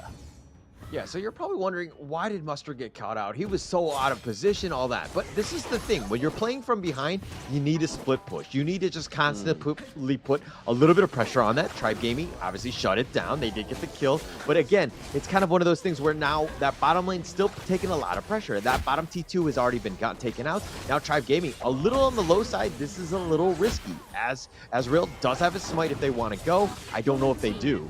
But they Oh, okay. So, yeah, MTS really scapegoated himself there, so they're actually able to claim the Shadow Overlord. Is that a decent trade? We are yet to see, because they do have the Shadow Vanguard. They can stop that minion wave in the mid lane, so they can't take that T1. So we'll see how Tribe Gaming do after they lose MTS, but now they gain the Shadow Overlord. A little bit of a fight here for the Crimson Golem. It does go over to the right person on ISG. It is Ali picking up that Crimson Golem, and we're already seeing right now that Windar J is doing so much damage on the Ali. The craziest part to all of this is that Tribe Gaming have the net worth lead, but Isurus Gaming are playing like they're winning, right? They're taking the fight to them. They have map control. Even the Vanguards are pushing them away, but Isurus are actually behind. This is where Tribe Gaming is kind of like, we probably should be a little bit more aggressive. We should be pushing it out and let the Vanguards do their work. But instead, they're just kind of staying on their side of the river and not really taking advantage of the lead that they've built. Well, it's the importance of macro, right? You can see why Muster is such a good Clash Lane player. The macro awareness that he has, but then also the appearance on the map. You can kind of see that Mengichi's not kind of sitting in one spot. He's all around the spot, trying to just kind of give aid to any of these macro plays you're seeing from Mulan, and then trying to go in with and help that unfair advantage we've been seeing quite a few times where Muster's been getting caught out. And you can kind of see Mengichi already playing very close by. A nice phase check, though, however, from Charm. They're really surprising me here, Tribe Gaming. They seem to have their head on their shoulders, and they're actually playing like a proper team. But they may get caught out here. Mulan with the slash comes through. Rakizaro does fall to the invincible warrior that is Kaiser. Yeah, unfortunate for him. He probably should not have been there playing. Again, you got to be super careful with your positioning. Iraqi Zoro, you need to be hiding behind everybody else so that you can do the damage. Getting caught out here, this is a bad spot. This net worth lead, gone, right? Everything about it. But Mengichi, his net worth has been on the low side. Tribe Gaming have done a good job of restricting it. Mengichi has not been able to get the burst that he wants to do and just get those kills. And now it looks like they're going to be sieging this mid T1. Isurus are doing the right things in terms of trying to get back in this game. I mean, into the all grid, it makes sense, right? Mai Shiranui does not have the freedom into these team fights, so just using it like a roaming ward is a really good thing. Getting that intel on the side of ISG has really put them from behind now into the driver's seat, only behind by 100 gold, which was a few K just a few moments ago, right? So I feel like ISG, a true testament to themselves, playing very well in terms of the knowledge of the map and the knowledge of their game, knowing that pressure comes from multiple avenues, not just one, which is what Tribe Gaming have been doing and displaying throughout the entire of the play-ins, right?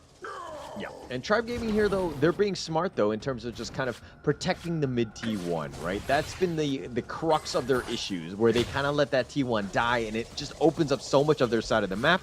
So this is one where they've been prioritizing, trying to defend that as long as possible. But again, Isurus, they don't care. They're going to find farm throughout the other different ways. And look at this gold graph. It's completely shifted in favor of Isurus.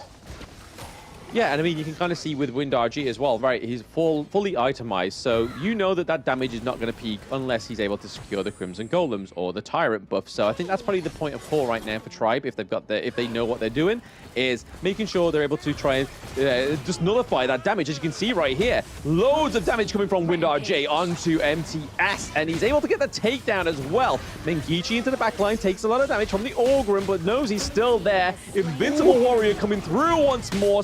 Sunbin doing the damage that we know this support hero can do. Orgrim trying to take out Mengichi. Marley trying to get Sunbin from this team fight. Makes it a 2-1 trade. Crucial crowd control from Charm, really showing that this Mutsu pick is better than the Liam Po that we saw in day one. Still not happy with what is going on here. Marley is still into the thick of it. They're able to open up that T1 into the mid lane, which is trouble for Tribe Gaming. Yeah, Mengichi right now, again, just not really getting the farm, doesn't really have the damage at this point, is a glorified melee creep at this point. He's kind of not had the greatest game at this point, but it's one of those things where you're up against the Mali who does have the farm, but it looks like they're going to go. Yep, Invincible Warrior setting up a great engage there. The Cannon Blast comes through. It is Muster claiming the kill, however, and that does mean that the Crimson Golem does go over to the side of ISG. Opens up the Tyrant, the Shadow Overlord as well. They've just got to make sure that that Path of Passing doesn't come through to upset with the Smite. Using it as bait, they go on to Marley into the backline, whilst we see that WinRJ is just taking it all on his own. We see that the Sage's Sanctuary has been changed up for WinRJ as well. That comes into his itemization, allows him to be a little bit more ballsy with these next few interactions. But hey, we could be seeing a Tribe Gaming lasting up till the Tempest Dragon, which is definitely a big improvement for them. Yeah, Ezreal right now just building full tank. He's just been able to just stand in front, deal with the Mali, while the rest of the team is able to just kind of pick him off. Mali, he really needs support. Yes, he's the highest on his team, but it looks like, you know, it's one of those things where you can't do it by yourself. Yes, you want to be Superman, but you need the Justice League to kind of back you up. Yeah, and you can kind of see here the Sage's Sanctuary being sacrificed for the boots makes sense, right? Arlie does not need that movement speed. If she's got the Sage's Sanctuary, the CC control, Crow control doesn't really make much sense, right? Because you've got that second wind. And right now we're seeing a bit of a harassment onto the higher ground turret. There we go. Wind trading blow from WinRG. Path of Passing comes through. Not going to actually go and commit to that as they're trying to fight the Vanguards for themselves, which I think is a good call for the side of Tribe Gaming. They're not going to lose their momentum. They're just going to maintain the defense and hope for a good offense later on in the game. Yeah, Isurus there playing that one perfectly, right? Took the top T3, zip on out of there. They go right to the Tyrant at this point. And it's going to be close in terms of, I mean, they got to burst it down in 30 seconds. They do. And now the Tempest Dragon is going to be the next big objective here. But Isurus Gaming setting themselves up for that potential big fight in that neutral. And with that map control, with this lead of 6K, I think it's going to be tough for Tribe Gaming to maybe contest on this one.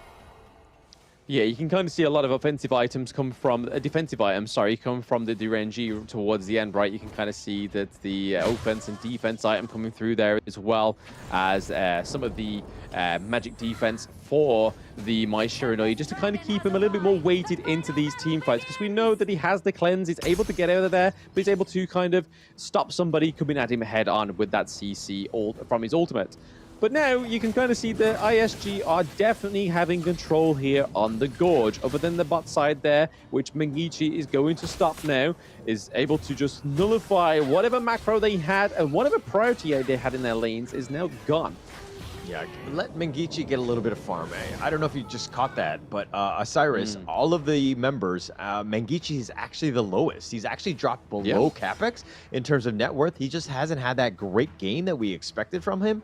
But it looks like they're going to be pushing ahead, not to take anything away. They can still win with him being a little on the lower side of the net worth, because they have everyone else who's just kind of being, you know, super high. Ezreal and Muster and WinRJ have done quite well in that department, but the Tempest Dragon here, this is going to be a big one.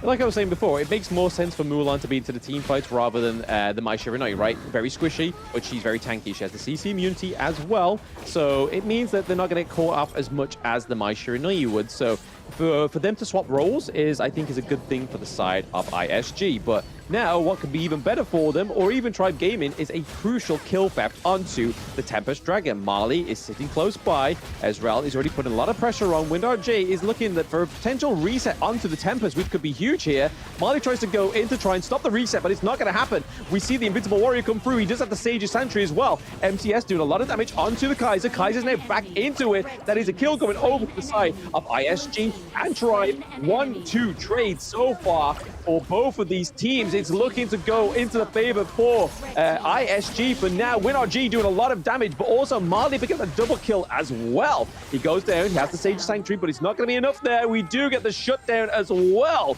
onto WinRJ. So overall, that is a 3-3 trade with Tribe Marley still up, meaning they've got a smite, whereas ISG don't.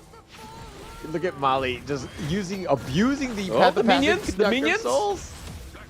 The minions into the crystal. It's only Charm trying to keep themselves alive. So they almost got a backdoor there from that entire interaction. If Charm didn't go back, they would have lost. Look at that crystal. It is damaged.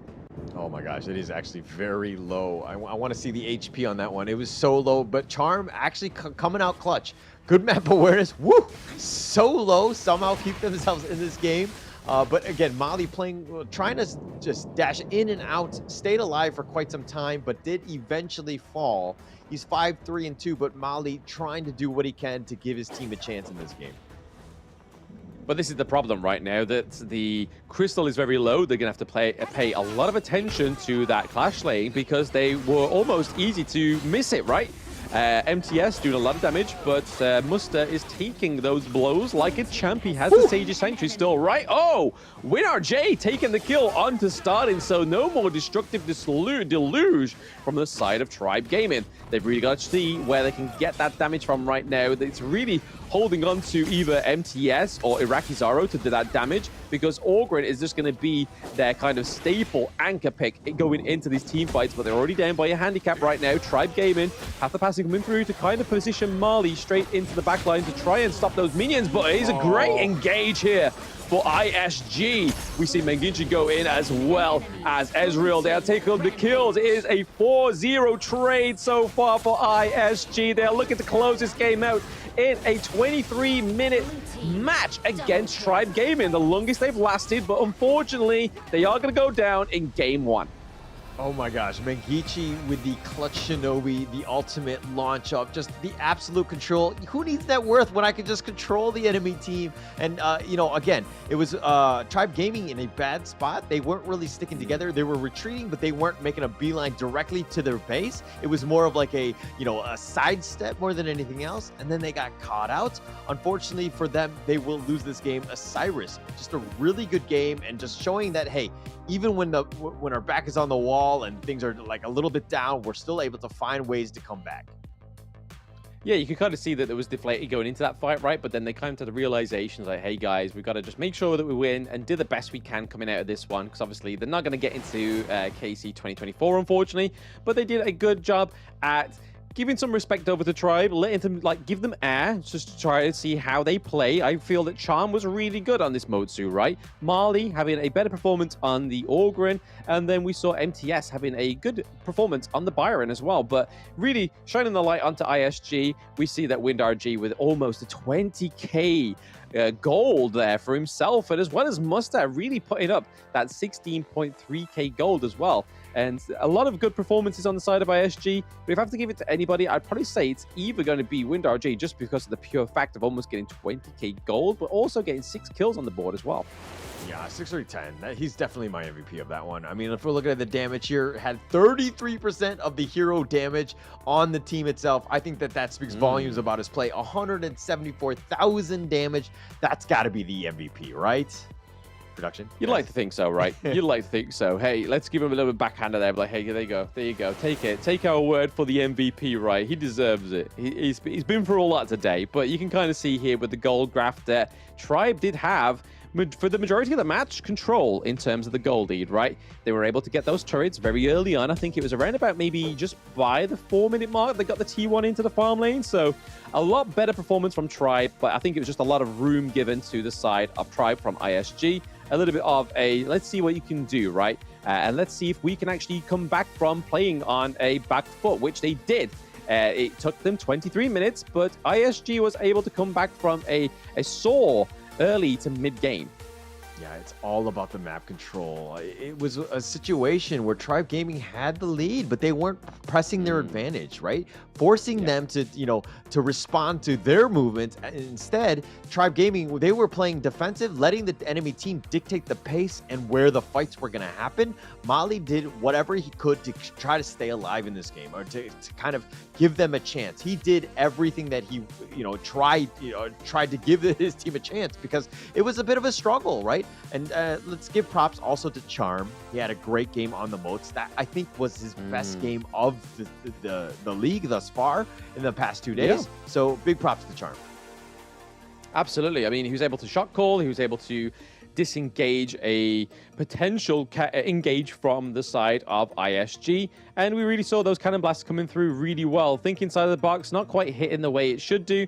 But when you kind of you draft that pick into the likes of the Mai Shiranui, right? And then when Mingichi's like, hey, I know what they're going to go for. This is probably not my best kind of team fight that I can do with this hero, but played the macro very well on the Mai Shiranui. But it is going to be Wind RJ taking the MVP. Thank you, production, for actually meeting us halfway with this one. But that 174k damage, right? That is a huge amount of damage for a 23-minute game, almost teetering towards the amount that we saw impressively within the Pacific region, where it was almost that 200k damage, right? But then you also get that 6 kills on the board and then only 3 deaths. A lot of assists means that WinRG had a lot of team fight participation as well. Yeah, he was just on point. He was just blowing them up. I mean, he caught him out guard. He was doing so much damage. But of course, that's going to be just one game. We're going to find out what happens in game 2, but after this break.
The meteors that fell from Zephyr was a mysterious substance temporarily named Amber. In fields such as biomedicine, it may bring hope for post-disaster reconstruction. The possibility that they're still alive is practically zero. This is our only chance to save them.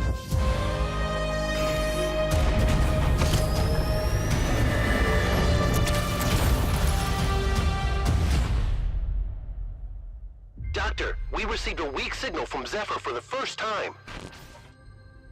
Zephyr! Rescue!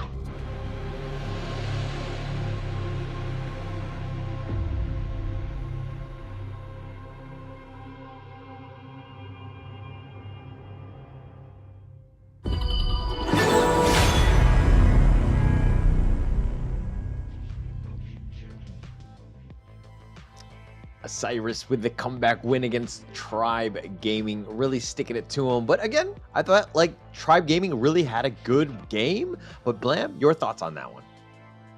Yeah, like I said, I think that it was just ISG giving them a bit more room to breathe, showing them what they can do, and then see a bit of a proving to themselves on the side of ISG, right? Saying, hey, let's see if we can actually take a bit of a beating in the early game, and then maybe come back and see what we can do. Just like a bit of a endurance test, right? They want to see what they can do because, like we said, it's already Influence Rage going through to the KC 2024, so these teams are going to get something from it for themselves, right?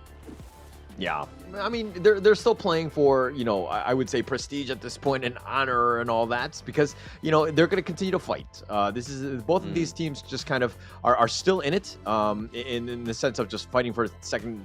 Well, no, actually doesn't really have a chance with Tribe Gaming, but this is, I think it's good for them to kind of get those licks in, kind of learn and just play at the top tier. This is a great opportunity for both of these squads. Yep, lickety split your hair is what they are looking to do onto ISG, but it's going to come down to this draft, right? I don't know if ISG are going to let the Orgrin go through, or is Ezreal actually going to pick it up for himself? Because we've seen him play it very, very well, or we could see it go up just on the band, the PP anyway, and see if it goes into the clash lane for Muster. But yeah, it was a really interesting first game, right? It went to 23 minutes, which would probably be the longest that Tribe Gaming has actually survived on the Gorge. And trying to prove themselves in this game too is Tribe Gaming. Maybe try and take a round from ISG if they feel like they can get that one up over them, but they ban out the Dolia and the Hue 1 being banned too. Yeah, I think that, I mean, to your point of just taking away the Ogryn, I think that one's got to be key, right? They need to prioritize that. I think the Mali Ogryn just gave them a huge headache and something to deal with. Like, I think if Mali was on any other hero, they would have been a little bit more comfortable because, I mean, just the amount of damage and sustain the Ogryn has is just quite high, right? So maybe they look to pick it up. You know, they do have first pick here. They could pick it now. Yeah, absolutely. The Ming's down, the Orgrin's here, they're on the blue side. They do take it. The Mai Shiranui getting banned out as well. I think the good thing about banning the Mai Shiranui, right, means that Starting's not going to get it, or Mingichi's not going to get it. But it also means that ISG know that Tribe aren't going to take the Chao, right? So it gives over the Lady Shen, it gives over the Zhang Fei. Does Cozy go for the Chao, or are they going to draft that mid a little bit later on now that they know that the Tribe Gaming has their mid lane locked in? Yeah, I think Isurus, though, we've seen them pick like the Sunbin to kind of help complement the Ogryn. That tends to be their MO thus far. I wouldn't be surprised at that. It's okay. It looks like they're going to go with the Cayenne. Different kind of sustain. That's an interesting one, but with the Princess Frost as well. Yeah, the Taiyan is actually really interesting, but it's also going to be really helpful, right? Especially with the sustain of the Orgrin. Not only is Orgrin going to be able to get that health back for himself, he's going to have that top-up from Cayenne as well. So I think you can see this working. It's a lot more sustain into the team fights. You can see from this 3 drafts already, they are looking for a long team fight, but Masashi does come through for Mali on the side of Tribe Gaming. It is that counter to Orgrin that we all know and love, but the Taiyan means that she can get that earworm and actually get that little 1 second of CEC that can kind of really disrupt the Masashi getting in there. Yeah, that's going to be super key, right, in going into the fights. I mean, Musashi, the well-known counter to Ogryn. It's not foolproof, of course, and there are definitely some ways. I mean, if you have crowd control, you're going to have a great time. Isurus Gaming right now probably need to figure out a way to help protect the Ezreal Ogryn, or it looks to be a jungle one thus far. But I think it's going to be key going into this final phase of the draft here.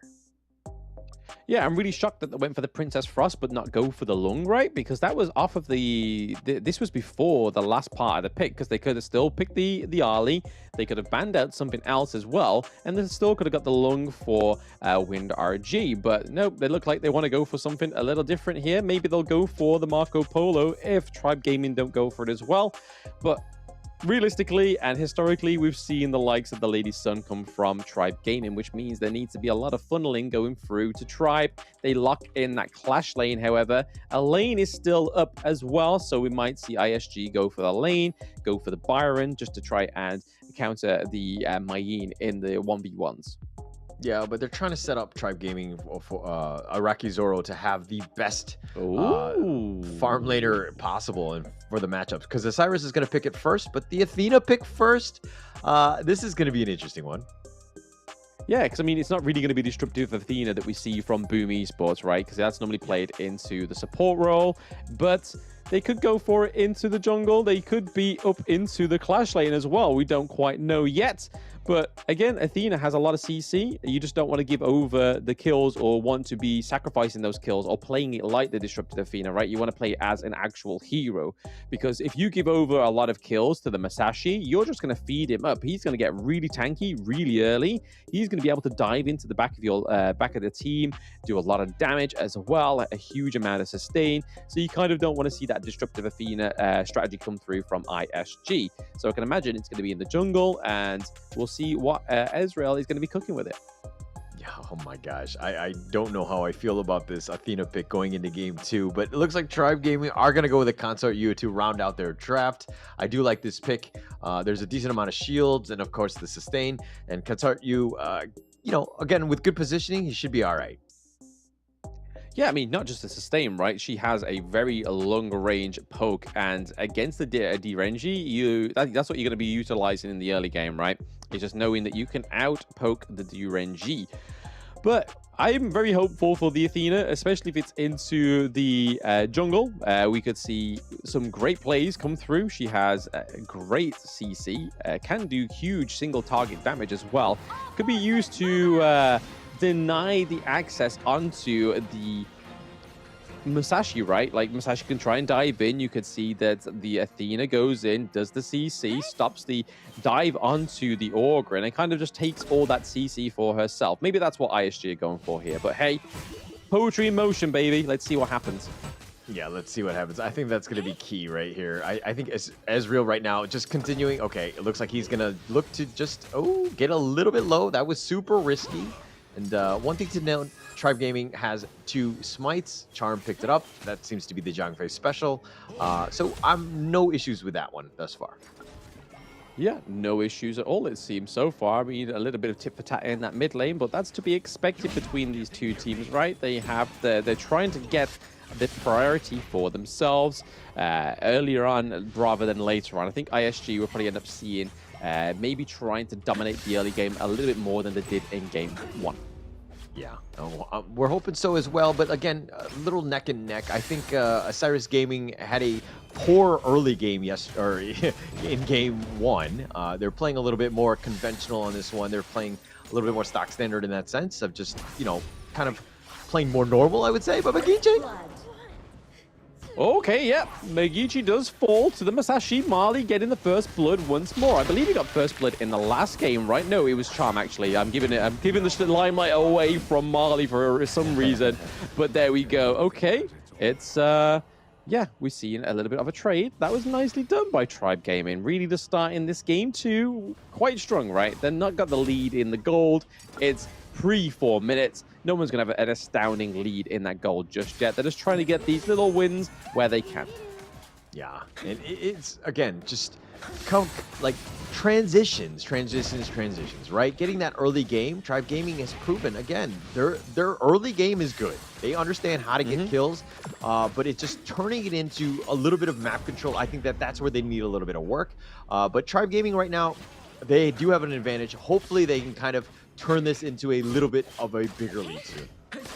Yeah, we saw the leap in Savior to save Zhangfei in all sense of the word, of the ability itself from the frigid prison. And we're seeing a little bit of harassment here from Capo, just trying to get that earworm onto the side of Tribe Gaming, because we know it bounces around. It's annoying. I've played against it many times in my ranked games, and it just irks me knowing that I'm getting one-tapped by CCs for 1 second, and then my teammates don't move away from me, and it just bounces back onto me. I'm like, just move away. I don't want this love. Just take the earworm away from me.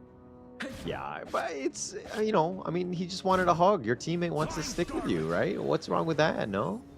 Sharing is caring. I'm not in a loving mood when I play Honor of Kings. I'm in a feisty, zesty mood. I just want to get wins. I want to get the stars on the board, just like we want to see Tribe Gaming get some more kills and some more gold on the board right before either Mali or before either Ezreal or Mustard take that lead into the clash lane, right? Because we're going to be starting to see the difference in gold starting to come through, right? It's very much flickering between the two teams right now, but as of yet, we're still yet to see a kill go on the board for ISG. But a big rotation down to the bot lane. It's a 3v5 so far. Mengichi a little bit slow with the rotate, still denying the rotate as well. He's just like, hey, nothing. Do you need me? No. Yeah, Israel doing just kind of, farming neck and neck with Mali. They're kind of keeping on pace with each other. I think this bottom lane here, this push is going to be huge. Israel's going to start it off. He's not going to be scared. He does have a smite, but again, Mali does not have the smite, so that could be a potential issue here. Yeah, it's on cooldown. They aren't able to get that Tyrant kill theft. They are able to claim it for the side of ISG. We see that Mustard comes down with a Papa Pass in between the two walls. A lot of damage is being dealt, but we can kind of see from his early itemization, he's going for a little bit more attack damage than going for the traditional tanky Orgrin in the jungle. So a little bit of a different respect to the Orgrin there, going to be there to do a lot of damage, but it's also going to have the tie-in to just sustain it. So kind of make up for the lack of tank, right? Athena going in, trying to do some CC onto Mali there. Again, Zhongfei coming in, level 8. The Rival Outburst does come through to the wall, gets 2 of the side of ISG, but it's not going to be enough to follow up for Rakizaro. He's pretty much far behind. Can he get the kill onto Ezreal? No, he doesn't get the snipe, but he's still trying to focus onto Mengichi, who drops the Winter is Coming, but still denies any kills going over to the side of Tribe Gaming. A nice little brawl there. Nice little brawl. Somehow, and no one died on that one. That was kind of crazy. Ezreal playing it to the limit. I thought he was down for the count. Charm had a great Unbridled Outburst, doing a lot of control, but unfortunately, no one died. Or fortunately, depending on how you're looking at it. But I'm here for the bloodshed, so it's unfortunate for me. That's it. It's late into the day. You want some blood being spilled under the gorge, right? But the T1's into the bot lane and the Clash lane are traded over by Isurus and Tribe Gaming. So there was some objectives getting taken there. There was no blood, but there was objectives, which truthfully is very important for both Tribe Gaming, especially historically not being able to claim these turrets in the early game, but it's also going to help push these mid to late game plays and put some pressure when it comes to these neutral objectives, right? We see the teleport mechanic come from the Orgrin trying to stop that push down into the bot lane. We see that Azrael is very low as health as well. MTS waiting for the backline. We do see the Masashi go in with a duel at death. Both Ma'in and Mali are there as well. MTS gets taken down. Mali, gets taken down by the T1. But then we see that Ezreal is taken down as well. So a 2-on trade across the map. Mali, aggressive move, pushing it out. Oh, the Umbrella Outburst completely whiffs. For shame. He's going to run back to his own base, pretend like nobody saw that. Yep, just redact that one. Redact that Unbridled Outburst. No one saw it. Nobody knows. Nobody clip it. Wink, wink. And Tribe Charm will be thankful. But the snipe coming through there didn't do quite too much damage for Rakizaro. We're seeing that MTS looking towards the backline again. He's playing quite like a little bit of a ninja on the Ma'in, being kind of copying what Mengichi was doing in game 1, right? Just making sure that the intel was there for his team, knowing that nobody was waiting in the brush, especially those prime brushes in those team fights. Yeah, but looks like Ezreal getting gone on. No, he's going to be fine. But one thing to take note of, Isurus has both the blue buffs, something that might be a factor as they kind of get into this next team fight here. Yeah, I mean, Masashi needs that cooldown reduction, right? On his abilities, he needs that quick dash.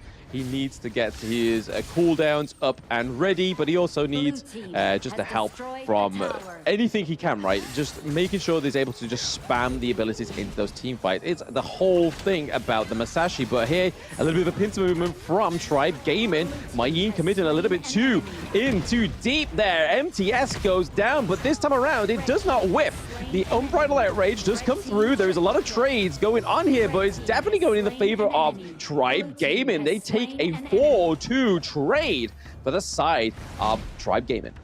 Charm with a great Unbridled Outburst into Stampede, just setting it up, slowing it down. As Cyrus game is, I mean, with 4 members down, this is going to be a huge one. Ezreal will pop up like the Phoenix he is, but no, it looks like he's going to back off. Doesn't want to actually go in for this one. A little bit risky in that sense, but again, really well played by Charm. He's had a good 2 games thus far. He's been playing well.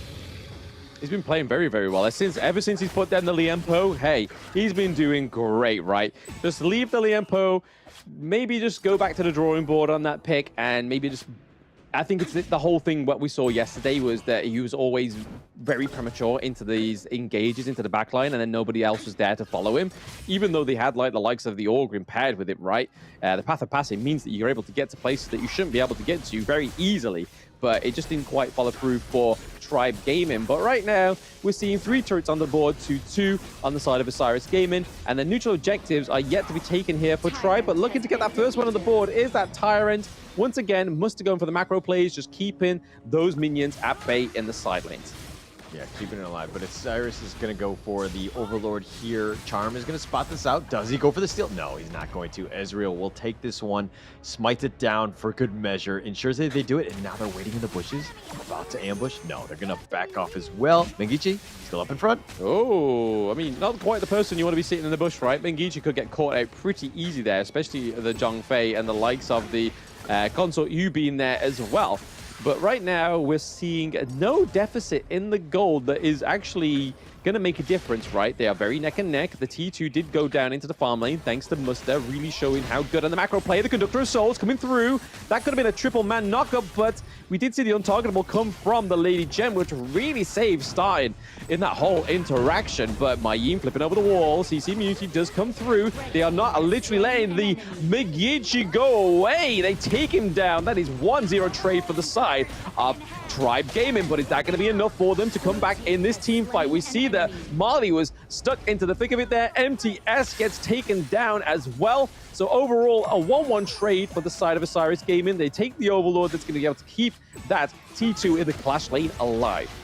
Yeah, I was actually worried for Isurus Gaming. The fact that, you know, Mengiche had been killed and they were looking to take the fight 4 versus 5, but they did get the right pick off. MTS just a little too far ahead. I think he got caught out earlier in the game as well. He needs to be a little bit more careful. He needs to ensure that the rest of them are within the vicinity. You want Mali in the heart of the enemy team before you go in. Oh, that could have been a crucial kill for Theft and Half, right? We had Charm, we had Mali, all just rushing for it, beelining for the Tyrant, but didn't quite get there quick enough, so that means that it does go over to the side of ISG for the 3rd time. That's 3 neutral objectives to 1 on the side of Tribe Gaming, and it also means they're now slowly taking the lead of the gold, right? It's 1K, but going into that 11 minutes is not a deal breaker, right? This could be this could flicker at the flick of the switch. Yeah, at the flick of a switch, they need to turn it up right here. I think Isurus right now, slight advantage, but they need to put a little bit of pressure on that top lane here. I think that that's the biggest one, because again, it's kind of in front with this Overlord. It creates a little bit of a defensive fortification for Tribe Gaming to kind of start their sieges, but here's the Unbridled Outburst going in.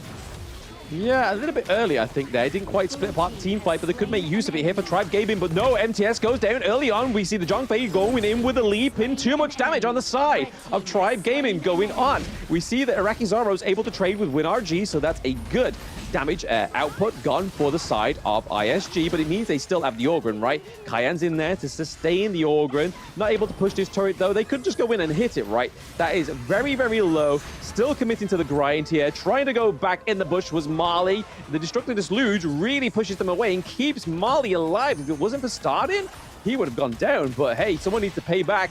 The untargetable comes from it. We are still seeing the commit there. They leave him to the Wolves. Muster goes down on the side of Tribe Game, and that is a little bit of immunity, right? Yeah, a little bit. Starting thought he was safe under the T3. They hadn't even taken the T1 top, but it looks like they want to go for more. Molly still up in front. Yep, still up in front. Ezreal is looking pretty low. We see Mustard goes with the path of passing over the wall to join his teammates and join the Taiyan, because that's where all his healing is going to come from, as well as his abilities. We see the Conductor of Souls come through. There is no knock-up though. However, MTS gets taken down once more because the damage from Mustard is just too much. We see Marley going down as well. That's a 3-0 trade, because Startings now come back up. Zhongfei on the run. This could be the setup of a triple kill. It is going over to the side of ISG. They get a triple kill. They're looking to push this high ground turret. The only thing that stands between them is starting, but starting to look like the beginning of the end is this push onto this crystal. The untargetable comes through for ISG. Minions are here. The crystal is going down fast and sure, but ISG take a 2-0 victory from Tribe Gaming, just keeping them away from not getting any points. Yeah, unfortunately for them. Muster, their nice play on the Ogren, just exuding dominance, just taking over the game when he needed to have done all the team fight that you would want from that. He was just running at them. There was really no chance for Tribe Gaming to kind of fight back at that point. That was not a good angle to be fighting at. They probably should have fought under the tower a bit and just kind of grouped up together. But unfortunately for them, Tribe Gaming, they put up a valiant effort. They're going to be going down for the second game in this series. I think that they were 0-8 overall. Not the greatest showing for them, but again, it's either you win or you learn, and I felt like Tribe Gaming did a lot of learning. Hey, Kin does a lot of learning, Tribe does a lot of learning all the way around, which is always good than no learning, right? But you can kind of see on Isurus' faces that this game just didn't mean anything, right? Like, they got the 2-0, they got the pride of winning that second space, but they know that no matter the outcome of that game, it didn't mean that they were able to get that rematch that they really sorted for against Influence Rage. But hey, Influence Rage are your Brazilian representatives going into the KC 2024, but we're just going to highlight this last game before we get into that. But across the board, I feel like this went a lot better for ISG than it did for Tribe. Tribe had a good, solid game one. However, I don't think the console Upik was that great for Iraqi Zaro. Yeah, for sure. I mean, 1, 2, 4, and there's didn't really have too much of an impact. I mean, the long range is great, but when they're running at you, it's just like, oh, it doesn't really matter about the range at that point because you need to be able to kite away. Not able to do so. But Osiris, if you're looking at the KDAs, not the highest, like the Minguche and, of course, the Wind RJ, but Mooster just literally clearing, like carrying the team right here. 36% of the hero damage throughout, 103,000 damage in that game. Muster, clearly my MVP in this one. Yeah, really good macro, really good damage, and really good at just keeping the whole of the team alive, right? And not only that, but obviously Taiyan, because if it wasn't for the Taiyan, we would have saw Muster had to build into that kind of tankier build of the Ogren, but thanks to the Taiyan, it gave the privilege over so he could build the attack damage. But props over to Tribe Gaming. They're able to get the first blood. They're able to get a lot more of an improvement from day one, right? It's just a shame that the improvement comes in day two. They could just have started strong in day one, which means that their footing into day two would have meant a lot more. But these team fights, these brawls, really went into the favor sometimes of Tribe Gaming, especially in that early game. Yeah, they had some pretty good team fights. That's not the issue. Again, it's just, turning it into objectives, which is, again, something that we've kind of harped on already. But, it's one of those things where, like, look at them. They know how to fight there. They know how to prioritize. I think MTS got caught out, early. He would be a little over-aggressive at times. I think you got to let Mali, again, and Charm with the Unbridled Outburst as a second initiator. You come in with Charm's Unbridled Outburst as MTS. So you kind of need to just understand your role a little bit and understand who needs to be initiating. I think it's just an issue of confidence, right? But no confidence issues here when we get Muster MVP. Hey, production's on our side today, Hauler. That's 2 MVPs back-to-back we got right. Yeah, this is I think there's a first time for everything. This seems a little weird to me. I don't know what it is, but it looks like... do you want to take a moment? Do you want to take a little brief moment? Yeah, I do. I need to thank production as well for that, because again, this is the first time we've agreed on this. I don't know how to feel at this point, but I mean, look, Muster, 6-2-2. If you're talking about KDAs, he had the highest in this one. The damage as well, he was like 30+ percentage of the team damage. All the good things that you want from a team that just carried on that one. Plus the very final team fight really ended up winning it for them, where they're able to kind of just close out the game. But of course, here's the final standings. Yeah, you can see here that the game differential from the side of Influence Rage was just 1 point up. So, hey, that means that they are ahead. They are in that first place. And unfortunately for the side of ISG, they were able to get 3 points, but not able to get the game-winning differentials on the side. There was just no feasible way after that game 2, right? Tribe Gaming sitting on that 0-8 as well. So Influence Rage, not only your champions of the Open Series American Regional play-ins, but now your champions of the KC 2024 play-ins as well, representing Brazil alongside Alpha 7 into the KC 2024 is going to be very, very interesting because it's no longer VKS or Loops representing Brazil on the grand stage. Yeah, so we've seen 2 play-ins thus far. We saw the Pacific one with Fearless Esports move on. They were the Open Series champs, and then Influence Rage, another Open Series champs, making it through. And it looks like all of these games have kind of helped them. They've grown, they've kind of gotten better, and of course, taking it to all of the other play-in teams, just really starting to peak at the right time. That's exactly what you want as Influence Rage. But congratulations, they're going to be moving on to the Honor of Kings Championship in October. Yeah, I mean, it puts a bigger weight on Major Pride, right? That's 2 Open Series finalists through. That means Major Pride's got an even bigger weight on their shoulders. But with who they're going up against tomorrow, you will find out it is Vitality and Virtus Pro. So we are going to have some more play-ins tomorrow for you. It's going to be the EMEAs. So unfortunately, Hauler won't be with me, but Kindo Fu will be joining me tomorrow. So say your goodbyes to Hauler. He's been great. You've all been great in chat. We'll see you tomorrow, guys. At the same time, make sure you join in, tune in, and support the EMEA regions. See you later.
what you can't do. Gotta change your